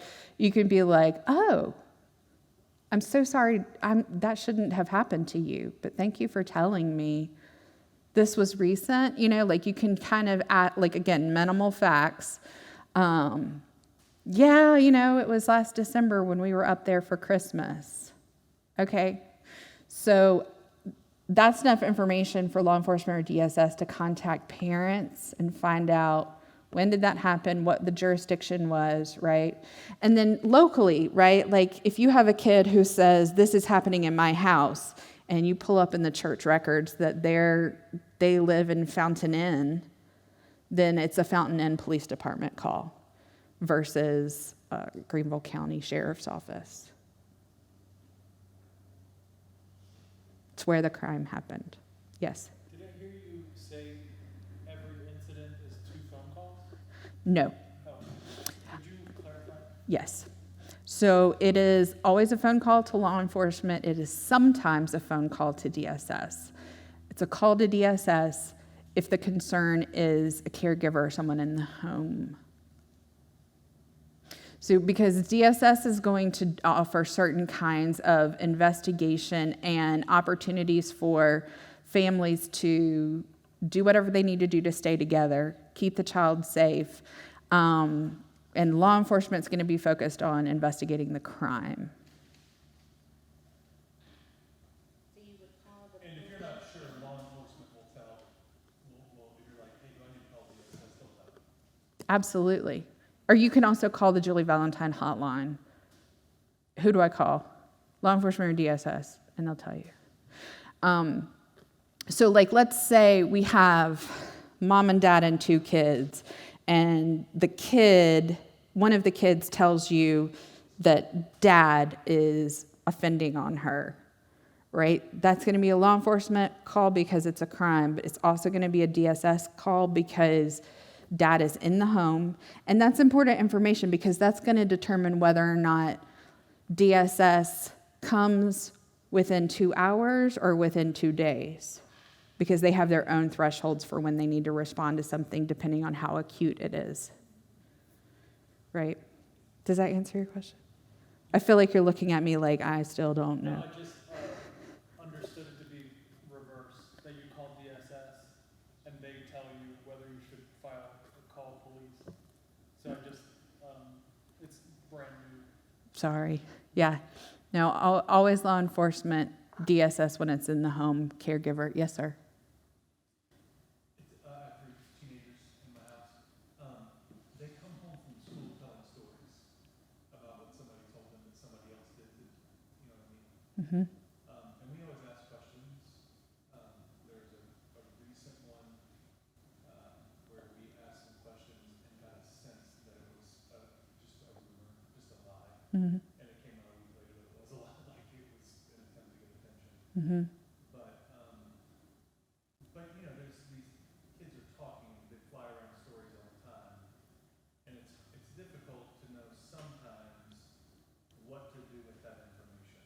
Mm-hmm. And is it even really information, or is it just kids talking? And I guess I'm not even in the mandated reporting area now, I'm just in the hearing it. Mm-hmm. But at the same time, with the heart to go, if nobody's helping that kid, and it is true, you know, and I heard you mention school counselors and saying things to them. Mm-hmm. Mm-hmm. I don't know, do you have any other advice there? So what I can tell you is that less than 2% of these accusations are found to be lies. So people don't report sexual assault, even though the societal myth is that this is oftentimes like, oh, the people who are filing this case against Cosby or Weinstein, they want money or whatever. Like that kind of gets caught up in the zeitgeist, and there becomes this prevalent myth that people disproportionately lie about sexual assault crimes. And the data tells us that the false accusation level of sexual assault crimes are on par with false accusations of any other major crime, like burglary or whatever. When you're dealing with high schoolers, certainly there's also this like dynamic that happens where, the telephone game where I tell you something and you tell them and you tell them and you tell them, and by the time it's over here, it's like morphed into something completely different. That absolutely does happen with teenagers, for sure. And I would say if there is a point where you've had enough heebie-jeebies and you do have a considerable concern for the well-being of a particular child, you can call and tell the person at the DSS hub, this is what I heard from my kid. And, they might tell you, okay, like, thanks for calling. We can't take that because it's like third or fourth person at this point, right? Now, they do have a lower threshold than like criminal court has, right? But, if you get to that point where you do have like, this is bugging me, that this kid might not be safe, get creative too. Like, can we talk to the principal or the guidance counselor about, is this child okay? Yeah. Yes? I was going to kind of follow up with that. I had 3 kids in high school as well. Lots of talking about needs. I'm sorry, lots of talking. About needs. Oh, good. Yeah. Almost daily they would come home with this. Lots of talking about nudes. I'm sorry. Nude pictures. Yeah. Lots of them unwanted. My friend just logged on to Snap. This guy snapped her dick pic, sorry. Yeah. That's what they say. And is that something we should be like, whoa? Yeah. Is school involved? Do we get involved? Yeah. It's unwanted. It's all a crime, but. Yes, it is. Well, so the other lamentable reality of the shift in society now is that, because of these things, they're a blessing and a curse, right? Like, we can help people on the other side of the world pretty quickly. We can get in touch with each other when, there's an emergency. And, it's also kind of standard operating procedure now for teenagers to, show themselves in any degree of undress via these things with people before they ever have like a first kiss. It's just very different than what it used to be. So that's something I don't even really know how to navigate as a parent or a person trying to conceptualize it. But yeah, SNAP is really hard because they go away. I think the sheriff's office, like the unit who does all of the tech crime, they hate Snapchat. They hate several things. But yeah, I think one of the things that we can do is equip our kids. Like, if I'm in your position as mom, I don't want to react in a way that shuts down them continuing to share information with me. I want to continue to be seen and experienced as a trusted caregiver, a reliable source of information. And I think what we can do is equip our kids to say, like, all right, you guys, I'm going to talk to you about like why this is pretty concerning behavior. If they keep doing this, like, one, it's not consensual, right? I didn't sign up to see any dick pics. I don't want them. So that is a level of harassment, and it is a crime. We don't want anybody doing crime, right? Like, we want to help people not do crime. So what are some things that we could say to our colleagues and friends, or who are some people that we could talk to at school, or the coaches, or like whatever the dynamic is that brings those kids together, that they know each other, right? What would you guys say? You guys are closer to the action, huh? Maybe you also have received unsolicited dick pics. Cut it out of your life. Thank you, Cameron. Good job. That's what you did? Yeah. That's what you, okay. So do you text each other? How do you communicate with your friends? Text.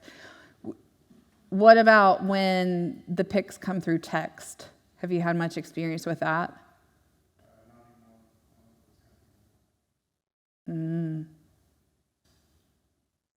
It's like a big thing though.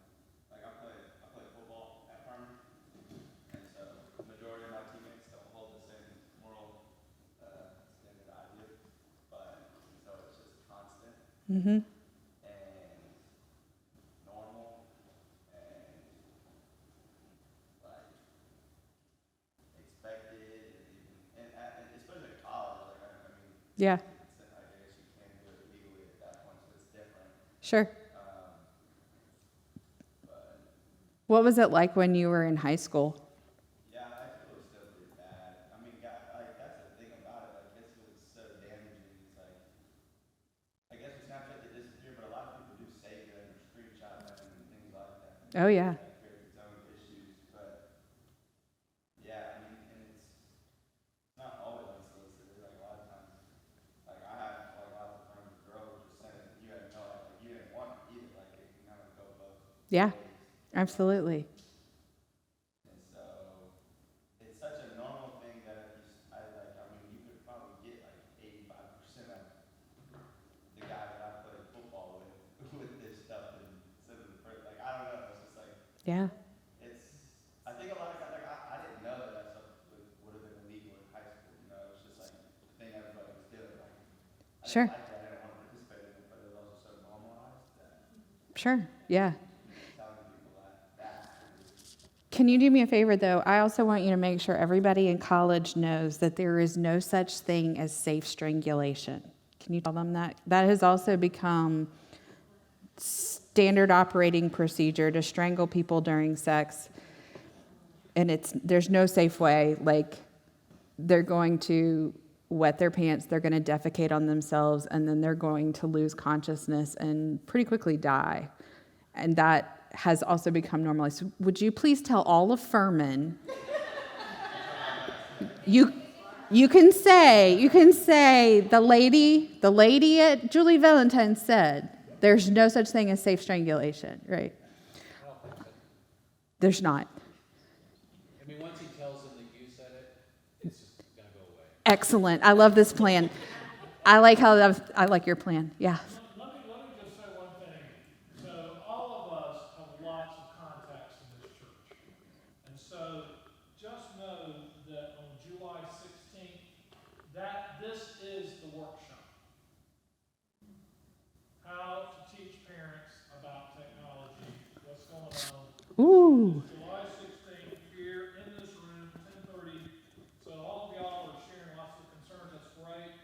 But we all have contacts. Ben Acord is going to be here, I'm going to be here. But just so you know, that is, if parents are wrestling with that, even if their high school students are questioning, then they need to be here for that. So I just want to mention that while you're thinking about stuff. Absolutely. I'll also tell you, are you familiar with, he used to work for the Greenwood County Sheriff's Office, and now he does these trainings. Rick Floyd. Are you familiar with Rick Floyd? You can also invite him in at some point if you want to make it like a series. He has a presentation. He does these presentations now, but prior he was on Greenville County Sheriff's Office, their unit that does internet crime. That was his whole job. I think his handle on Instagram is like that internet guy or something, but he's got a website too. Yes, sir? So when it comes to reporting, especially in this situation, so me, I'll use me specifically, I'm in tech, so a lot of what I'm dealing with is not people, it's video.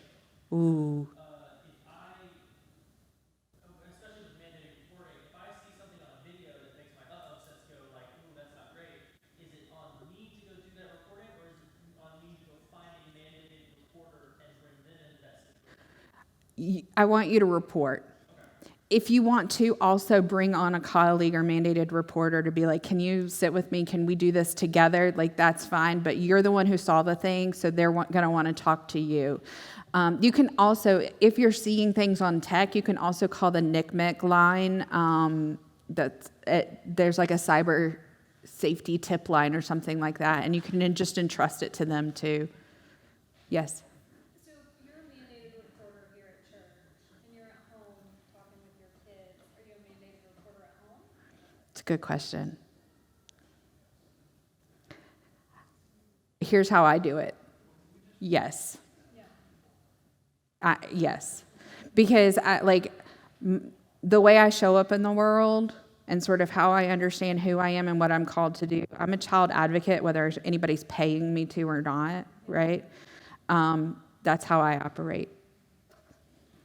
Yes. So just for clarity, like on Heather's question, you didn't firsthand see the production or distribution of minor pornography, but you knowing about it and there's reason to believe, then You can call. police. You can call and make the report. Let them do what they're going to do. Yep. Well, the police are calling the principal. Depends on how much. It depends on how much there is to report. If you just have a lot of vague report and concern, call principal or guidance counselor. If you have more specifics, I would make that report to the police. Yeah. Yes, sir. I just want to remind everybody, we have a child safety team that is led by Peter Wadsworth, I think, in person. Because every situation is unique. And you might see something that makes you go, uh-oh, and you don't know what to do with it. You can always go to somebody on that team or any pastor who will direct you to that team. And they can help you process that through. Of course, you can call the police if you're clear, and you must. But if you don't know, we have a team in place that will walk through that with you and help you, so that we make sure that we're taking care of kids. I just wanted to say that because I know there's tons of little questions about, but what if?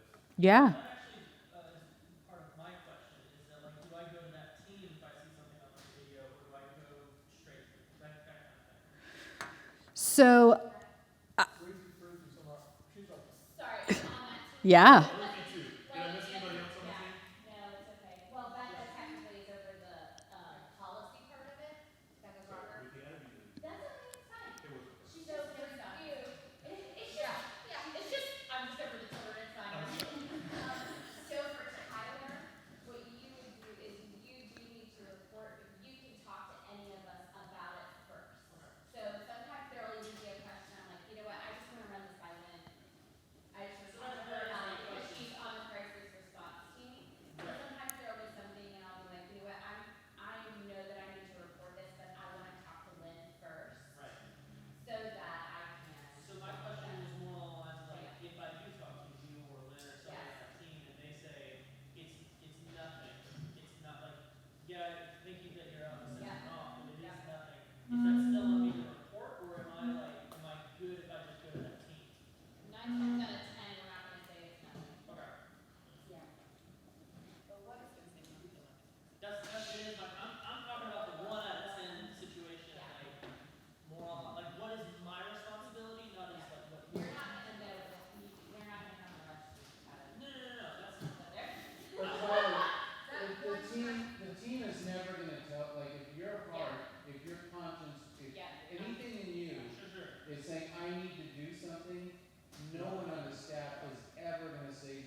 Yes. And that is also why on that previous slide it says know what your internal policies are, right? Because I can tell you like what they're going to want to, who they're going to want to talk to in general, but kind of knowing what you need to do internally just to prevent a breakdown in communication and dropping the ball. That's what we don't want to have happen, right? Yes.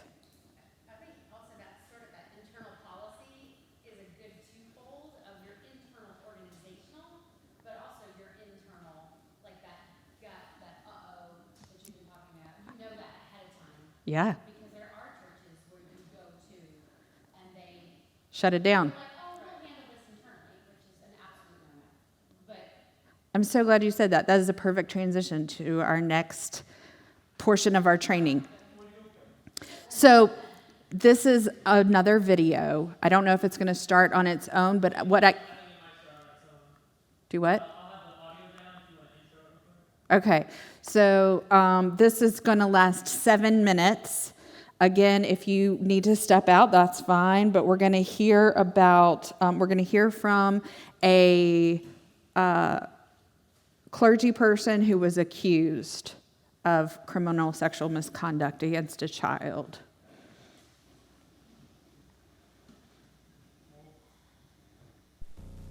Now, once it starts, it takes a minute, because this is also a very old video, like somehow saved off of a VHS tape.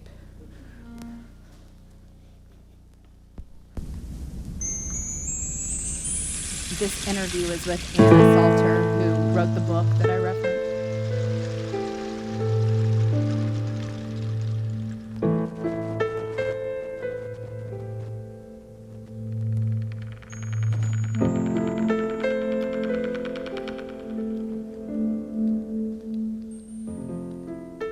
This young minister has been accused of child sexual abuse. He's an outstanding member of the community, widely respected and well-liked. He has no criminal record of any sort. Is he guilty? You decide. I was a youth minister, an assistant minister. It was a rather small congregation for our community, around 200 to 300 people, at best 300. And I filled the needs of an assistant pastor, an associate minister, a deacon, and the highest being elder pastor, and working with the youth of the congregation. He was a kid at church, underprivileged. He came in with a group of other children, and I reached out and tried to help him as no one else would. And just like the kids that normally are underprivileged, they try to take advantage of people who help them. Obviously, he has a lot of disturbances, mental problems. I think if you'll look in his records, he was even in a mental institution for 3 years before coming to church. Before being in the boys' home. He has a criminal record anyway. Yes, I think ministers are victimized by false reports. They have a very sensitive job. They are out there working with people constantly. They're alone, many times unsupervised. The only person with them, of course, would be the minister and the child, or the minister and the accusing victim, if you will. So who's to say that the minister didn't do it? 80% of the time, I would say, the victim is believed more than the minister. And it's because of all the heightened hoopla over victims and all of that stuff. It's ridiculous. Ministers too much are victimized themselves for their kind deeds. People want to get money out of them if they're a little bit successful. Then their entire reputation is shot. They go back into the ministry, and they may say they trust them, but they're never totally trusted again. Their entire education, work, whatever they've gone through for years has gone down the drain, never to be fully restored, never to be fully recapacitated as what was before. It's a shame. It's extremely discouraging. I have spent 2 years in seminary. I am the youngest deacon of the Methodist Church in the state. And it's absolutely, all of that prior effort and work, my entire life dream, the hopes of my parents, is now being questioned. I only hope God deals mercifully with them. What's the truth? Was he falsely accused, as he claims? I had 53 hands-on definite victims, and there are 42 other ones that can be questioned as far as age and so forth is concerned. But I have 53 minor victims. There's been a tremendous increase in child sexual abuse reports in the last decade. Some of the accused have been highly respected members of the community. Many people wonder whether such respectable citizens could be child abusers. This film will explore this whole issue. Can you tell if someone is a child molester by their standing in the community, how well you know them, or how aggressively they deny it? In fact, did you molest Mikey? Yes, I did. I molested Mikey on numerous occasions throughout a 3-year period, from the time beginning at 9 until he was 12 years old. I knew Michael before he began coming to the congregation where I attended. I worked many times with the people in his area with problem children. As an older teenager, I would go out and assist people in the boys' homes and so forth for little small things like baseball games, softball games, etc. And as a matter of fact, I chose him because he was as a victim, because he was a problem child, because people neglected him and oftentimes pushed him aside, and I knew it would be easy for me to get close to him, to be his friend, if you will. And then, again, I also knew if he told, that there would be little or small amounts of belief in him. No one would believe him, basically, if he told. And in fact, they didn't. When he did tell, and when it became a bigger issue, when I was investigated, the head of the department of my county told me, he said, "You have nothing to worry about." He said, "We can tell from the very beginning that this is all a big scheme," and it was dropped almost as quickly as it came about. I was caught twice before I was incarcerated. Really, it wasn't being caught, it was I was told on twice before being incarcerated. They were not believed the first 2 times. I had many people, counselors, church leaders of the community, to come up and stand in my defense several times in those occasions, and it was simply just totally disbelieved. Even the second time, it was more stood out against than the first time, because they thought, well, here he goes again, this young man trying to help unfortunate children, and they're turning against him. And I was even told as much as say, I had a minister come to me and tell me, he said, "Patrick, what's going on is, you'll run across it many times, people you try to help will stab you in the back." He said, "Roll with the punches, stick with it, you're doing a good job." He said, "And in the end, you'll be blessed for it." Okay, how are you doing? It's hard to listen to. Yeah. You okay? Yeah. It was terrible.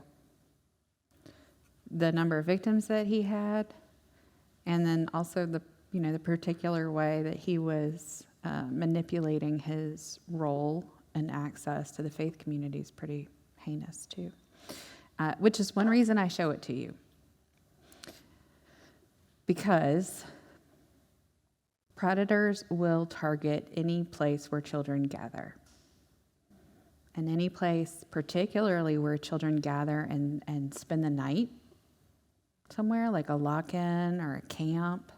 In particular, these offenders they gave him like the Dr. Huxtable sweater, but he's already incarcerated. He is normally wearing an orange jumpsuit or something, right? All of her investigation, her research with offenders was like after they had already been caught. And they sort of really didn't have anything to lose, right? It's not an easy read emotionally, but I'd certainly commend her book to you if you really want to nerd out on it. Anna Salter's book, Predators. But there are a lot of, we have till 1:30, is that right? Yes, okay. Just want to make sure. There are a lot of,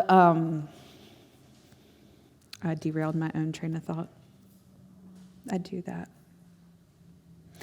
There are programs where you can get this primary prevention education and never have to hear from an offender. And that's deliberately so because there are a lot of us who are survivors and we don't want to have to listen to words like this, right? One of the reasons that I incorporate this particular video is because I want you to hear how deliberately some of these folks will twist and manipulate their role in the faith community or scriptures in particular. So this is kind of my framework for that, right? I want you to be wise as serpents, innocent as doves. And it just so happens that I kind of got to live out my own version of this parable, right? So this is our youngest and my husband, and that is one of our first baby sheep. So quite unintentionally, we became shepherds. My husband and I were both raised in the suburbs, so we have no idea what we're doing. But what happened was, upon inheriting my mom's property when she died, we found ourselves with some land, and my husband did not enjoy spending all day every Saturday mowing many, many acres of grass, so he decided to buy lawnmowers. But what happened was we found out the hard way that the fences that hold horses don't hold sheep the same way, or baby sheep even, right? So that was a learning experience. We learned on the fly, like where all the little holes in the fence were, where they could scoot out. And our property also backs up against some woods, and there are coyotes in those woods. So one of the first things, when we started having these babies, because it turns out sheep have babies like every 5 months or something. It's pretty quick. So they just started cropping up and had to learn kind of how to manage that on a more predictable timetable. So, we find ourselves with these babies. We're hoping to keep them alive. And so he gets on the Google machine and he's like, how do coyotes work? What do they do? What's their MO? How do they hunt? And he taught himself all about coyotes. He's been a hunter since for forever. So he was kind of getting into the they track this scent and blah, blah, blah. And, he goes and buys the scents from the hunting stores. I don't really know what I'm talking about here, but he spent so much time researching how coyotes operate that he was able to successfully trap 11 coyotes that first year before they got to our fences. So I tell you that to say, I don't want you to entrap sex offenders in your church, but that by learning how they operate, we might have an extra measure of protection for our little lambs, right? And your policies are kind of like my fence, right? It's a living document. When we see a big glaring hole, we come along and patch it, right? So I don't know if you're going to be able to see this very well from afar. It's a graphic from Mama Bear Effect is a nonprofit prevention education. But this kind of generally lists some concerning red flag behaviors. Now, again, some of these standing alone maybe don't equal bad guy, right? So if you have someone who has kid-friendly toys but no children, well, it could be that they had a child die and they are at a point in their grieving process where they haven't been able to bring themselves to get rid of those toys, right? So some of these, kind of like the other signs and indicators, right? Standing alone doesn't necessarily equal problem, but others do. Anytime someone is making sexual comments to a child or regarding a child, really, really concerning. Big red flag. Absolutely no. Don't pass go. Don't collect $200. you don't get to volunteer in the youth ministry anymore. Other possible concerns, right? Someone showing up as a surprise substitute nanny, offering to take the kid out alone or babysit them. Now, again, when the church is at her best, right, she is kind of operating like this extended family, right? You need these fictive aunts and uncles, especially in the lives of some kids. But how can we do it as safely as possible? Like maybe not have it a one-on-one situation, right? Shows particular interest or affection toward a particular child, giving gifts and special treatment over other children. So there was a case in Anderson a few years ago. This was in the newspaper, so I'm not talking out of turn, but we consulted with them, and I knew some of the leadership of that church. When they saw this slide, their jaws dropped, all of them, because they had just lived through a situation where if they had already had access to this information, what they were seeing would have made a lot more sense. But they didn't see this until they were on the other side of it. What had happened, there were these two churches that kind of merged together.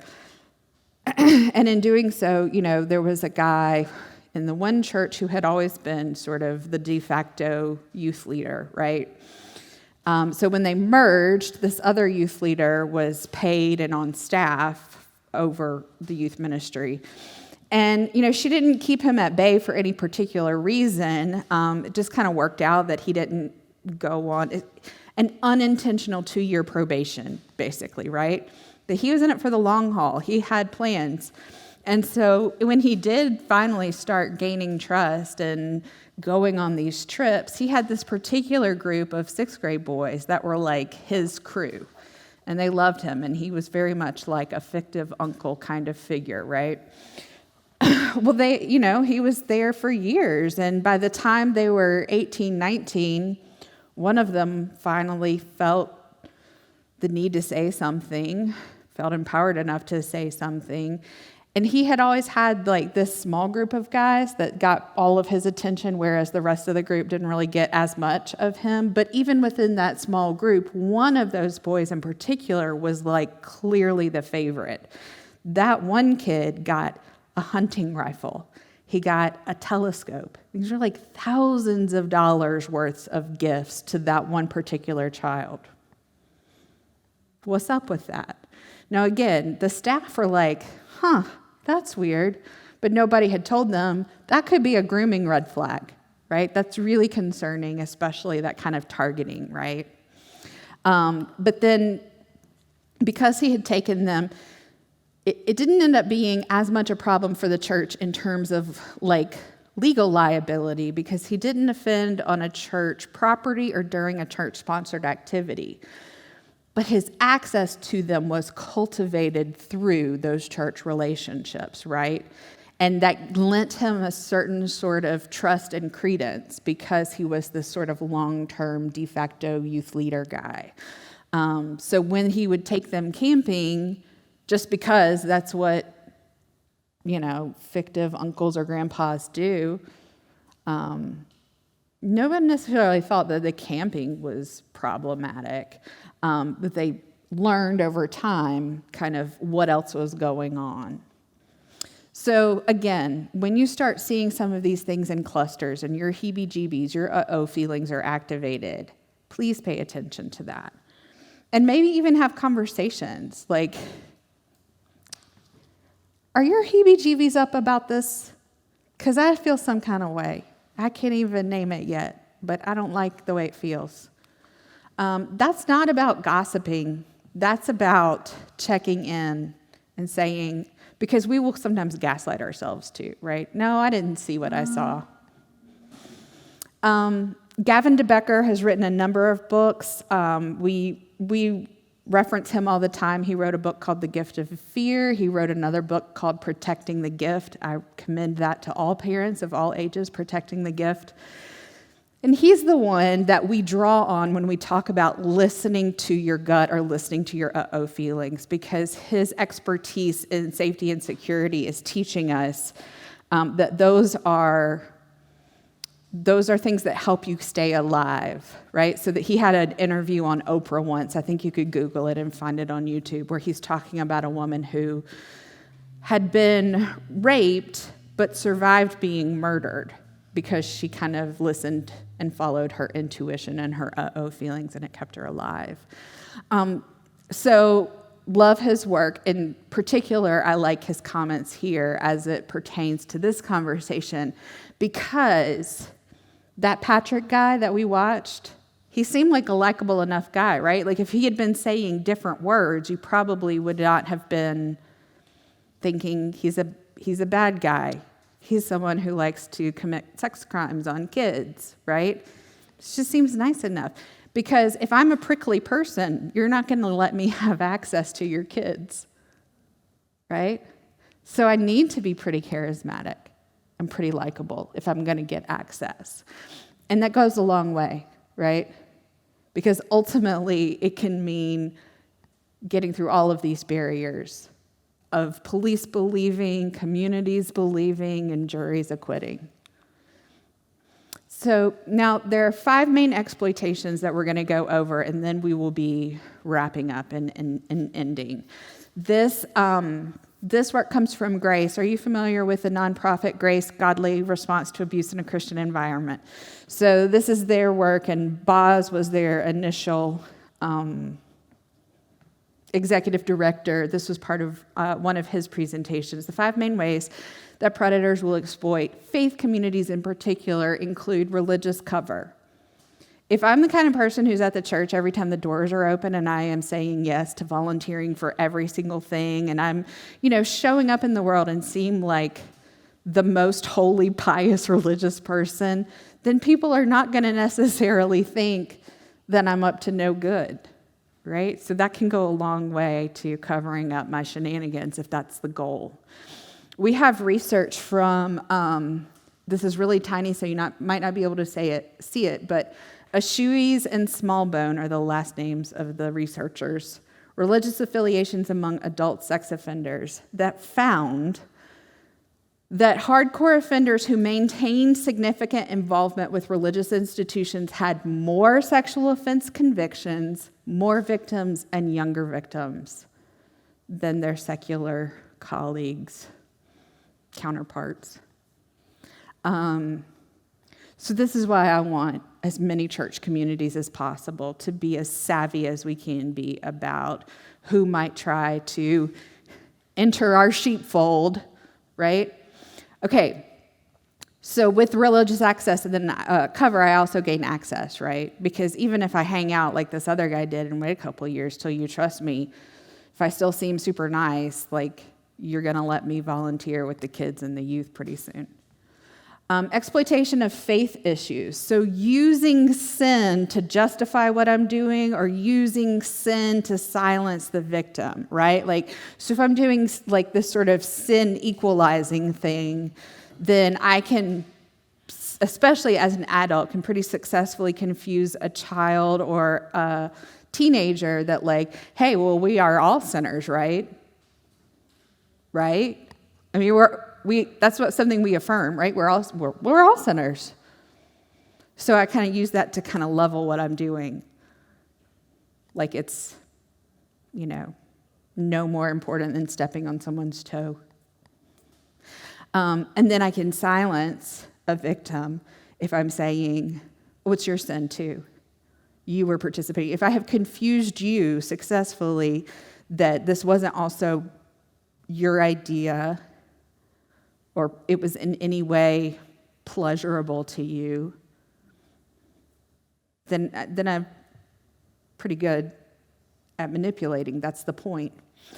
Or deliberately driving you away from God, your faith community, whatnot. Because now you're internalizing as the victim. You're internalizing the sin or the shame. So those are the ways that I can confuse you and silence you about faith issues. We also, again, one of the reasons my job was created was because we live in South Carolina. We're the 5th most religious state in the nation. So even if everybody coming through JVC's doors doesn't come in saying, I'm angry with God about this, some measure of spiritual impact is operating in most of our clients, right? And sometimes they ask very specific questions like, am I still a virgin? That's not a legal question or a medical question. It's a spiritual question. So we want to tend to it spiritually, right? But that's part of what gets involved in the confusing, right? Okay, exploitation of power. If I'm already someone in a position of power, like Patrick was, he was a deacon in the Methodist church, then the community has already set me aside, probably even laid hands on me and ordained me to be a spokesperson for God. It's quite a bit of credibility, right? And then, when we have like priests who say, oh, I'm committing this crime. There was one quote where he's like, this is how God wants me to teach you about sex. And he's like committing the crimes, right, himself. Little children are not necessarily going to recognize that as bunk, right? This is an authority on the matter. Of course I'm going to believe him. So, and anywhere where, we're teaching children to respect and obey, that can be weaponized in this context, right? Respecting and obeying, there's nothing wrong with that at all. That's great. Except when I have these sort of devious purposes and I'm going to manipulate those values to silence this crime, right? So I can keep getting away with it. And anywhere where, a victim is going to be seen as sinful for having been ruined, right? That's also going to give me power to silence and shame, right? Because now you're just this chewed up piece of gum. And I can use that language because I'm in the same faith community that's using that language, right? So I already know that that's something that is something you believe. Does that make sense? Okay. And needs. How many of you have people come and sit in the pews that don't have a need?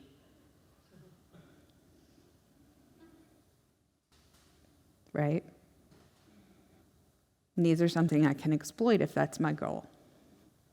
Sometimes the need is tangible, like I need grocery assistance. I need someone to help drive us to and from doctor's appointments. Well, one of my favorite cases, love this precious girl, that I ended up working on, it started because mom had 2 young children, 2 young girls, very young, and dad pieced out, just vamos. Now she's a small business owner, and she's parenting 2 very young children. So she's in a real bind, right? Because what do I do with the kids between the time school and daycare is over and the time my business typically closes? Because I've still got clients booked from here to 6 p.m., right? What am I going to do? Oh, well, it's so fortunate that the neighbor is also a church family member who also serves on the security team. Of course, that's perfect, right? That's how the church is supposed to work, isn't it? To show up in the gaps, right? To walk the mile and bear the load. Come to me, all ye who are weary and heavy laden. This is who the church is supposed to be to one another. But then when someone is exploiting that on his own and there's no one around to see and have checks and balances, then he does get away with exploiting her need for childcare during that time, her need for someone to run and pick up the kids and bring them back from school. And he did. He was really good at exploiting that need. I used to work on church staff. I have begged people to volunteer to help me out in the nursery. begged. We always have a need. So if you have someone who rolls in and they're like super eager to help you, like pump the brakes. Like, do you want to start out in the parking lot ministry? Okay. And maybe work your way up to youth. And then finally, trust. Trust is hard won and easily broken, but we tend to, I've grown up in the church all my life. I have always used the phrases church family. Those are my church family, right? Like, and they are. Just because we aren't blood kin doesn't make us any less important to each other. I have church family that, I moved away from when I was 7, and those people still drove over 5 hours to come to my wedding. You've got church family. And so that can trick us into thinking that all of our church family is trustworthy.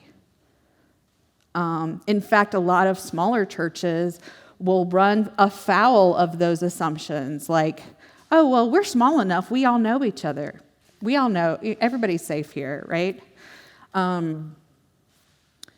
But we don't want to fall into that, right? So this final quote here comes from Krista Brown, who wrote a book called This Little Light, A Story of a Baptist Predator and His Gang by Krista Brown. Her offender was one of those 200 in the Houston Chronicle expose back in 2017 or so. So it was like 200 Southern Baptist pastors that had just been kind of shuffled around.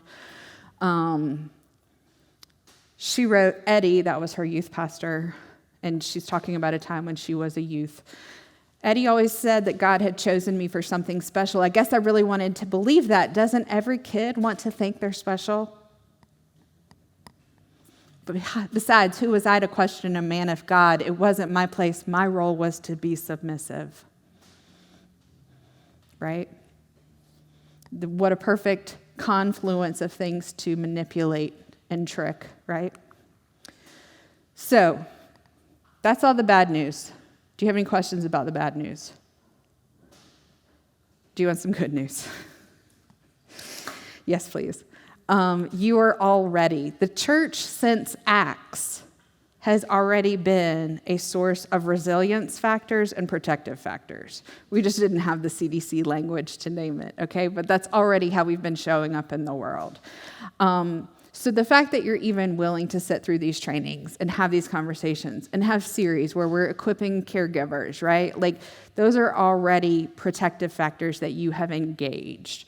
The fact that you even have a policy that says no one-on-one, no closed doors, blah, blah, blah, that's already protective measures, right? And so then even when something does happen, the church can be, we have research that tells us roughly half of child sexual abuse survivors are able to draw on their faith, their beliefs, their faith practices, and those are helpful sources of supporting their healing journey, right? So whether it's participation in corporate worship or singing with the choir or praying daily, whatever their faith practices already are, they're able to hone them and use them to help them heal this.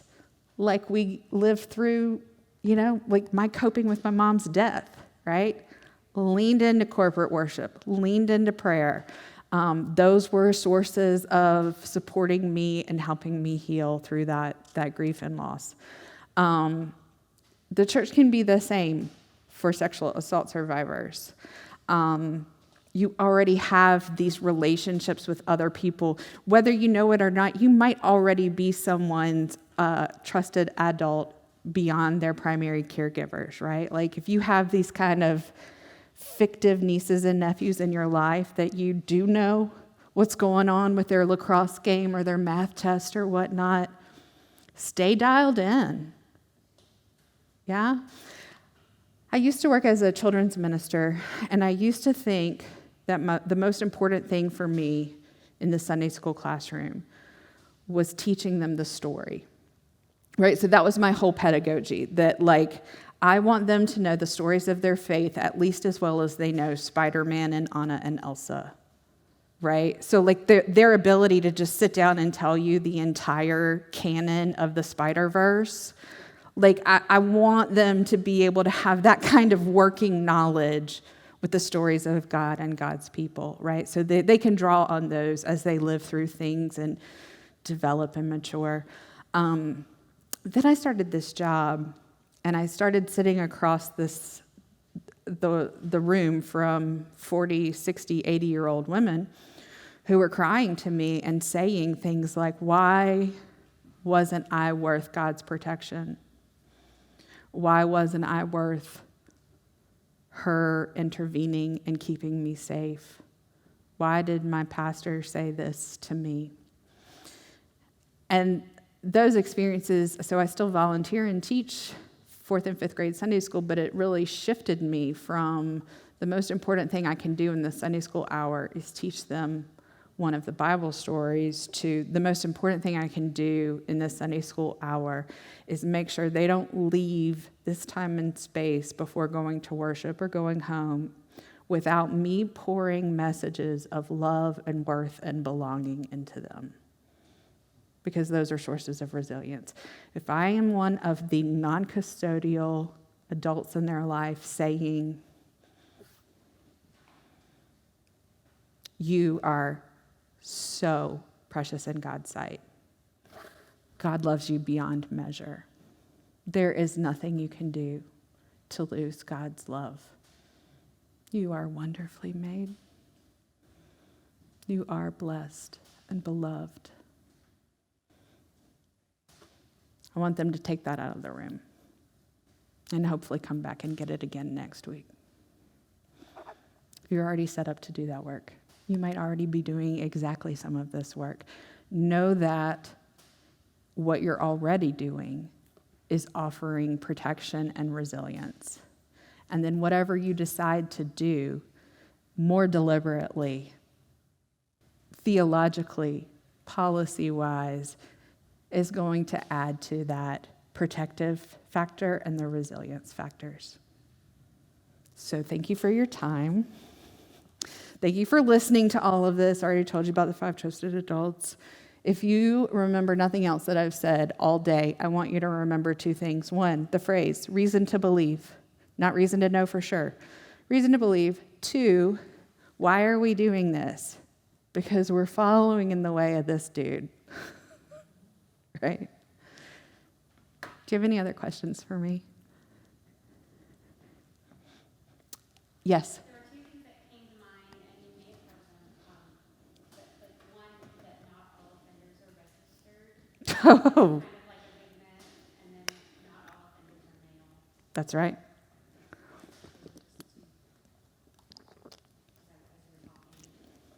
That's right. Not all offenders are male. The majority of them are, but like women offend too, don't get me wrong. Not all offenders are registered is very important. That kind of came up a little bit in Patrick's interview. This is also why, we do more than simply background check, right? Because Nassar, Sandusky, Weinstein, Cosby, none of them had previous criminal sexual conduct charges on file. So theoretically, they would have been fine to come volunteer in the youth ministry, right? So that's why that's not the only piece, right? We have multiple things we do besides background checks. We do interviews. We check references. We have a probation period. There are a lot of things that we never have one-on-one. We maintain more than one trusted adult. We typically don't advocate letting couples serve together in the nursery, because they can't be forced to tell on each other in court. And also, usually, if there is a woman involved in child sexual assault, it is at the hands of the man she's partnered with, right? It's a work together plan they have. I'm glad you brought those up. Any other questions? Yes, sir. Do victims pay? How do you get paid? Oh, no. Okay. I'm so glad you asked. All of our services are free and confidential, and the asterisk to the confidentiality is if something is a mandated report that hasn't been reported yet, we do have to make that report. That's regarding minors. We don't report anything on adults. They get to choose. But our funding comes from a number of sources. We have 2 federal grants. The Victims of Crime Act and the Violence Against Women Act support some of the work that we do, and other sister agencies like ours around the state and the nation are also funded thusly. We have 2 major philanthropic campaigns every year. We have our Julie Valentine Luncheon, February 14th. We bring in a speaker, and then our Run to Overcome in August. It's August because that's when the runner herself was attacked. It's not the most ideal time to have a run in South Carolina, but that's why it's then. She was going for a run on a Sunday morning before going to church. And so both of those are our 2 biggest fundraisers during the year. And then philanthropic contributions from individuals or groups. So we have, industries like Floor will support our work regularly. But then, if you yourself want to tithe additionally to the work of like this in the community, you can go on our website and sign up and say, draft $5 out of my account every month. So yeah, this sort of cornucopia of sources, if you will. Yeah. Thank you for asking. If you want to do other things to support the work of Julie Valentine Center and you don't have deep pockets, we have volunteer opportunities, we have wish lists, all sorts of things you can check out on our website or ask me more about. I'm going to leave a stack of my cards here, so if you want to contact me to follow up on anything or you want me to come back and talk about something else, I'm happy to do that. Thanks for being here.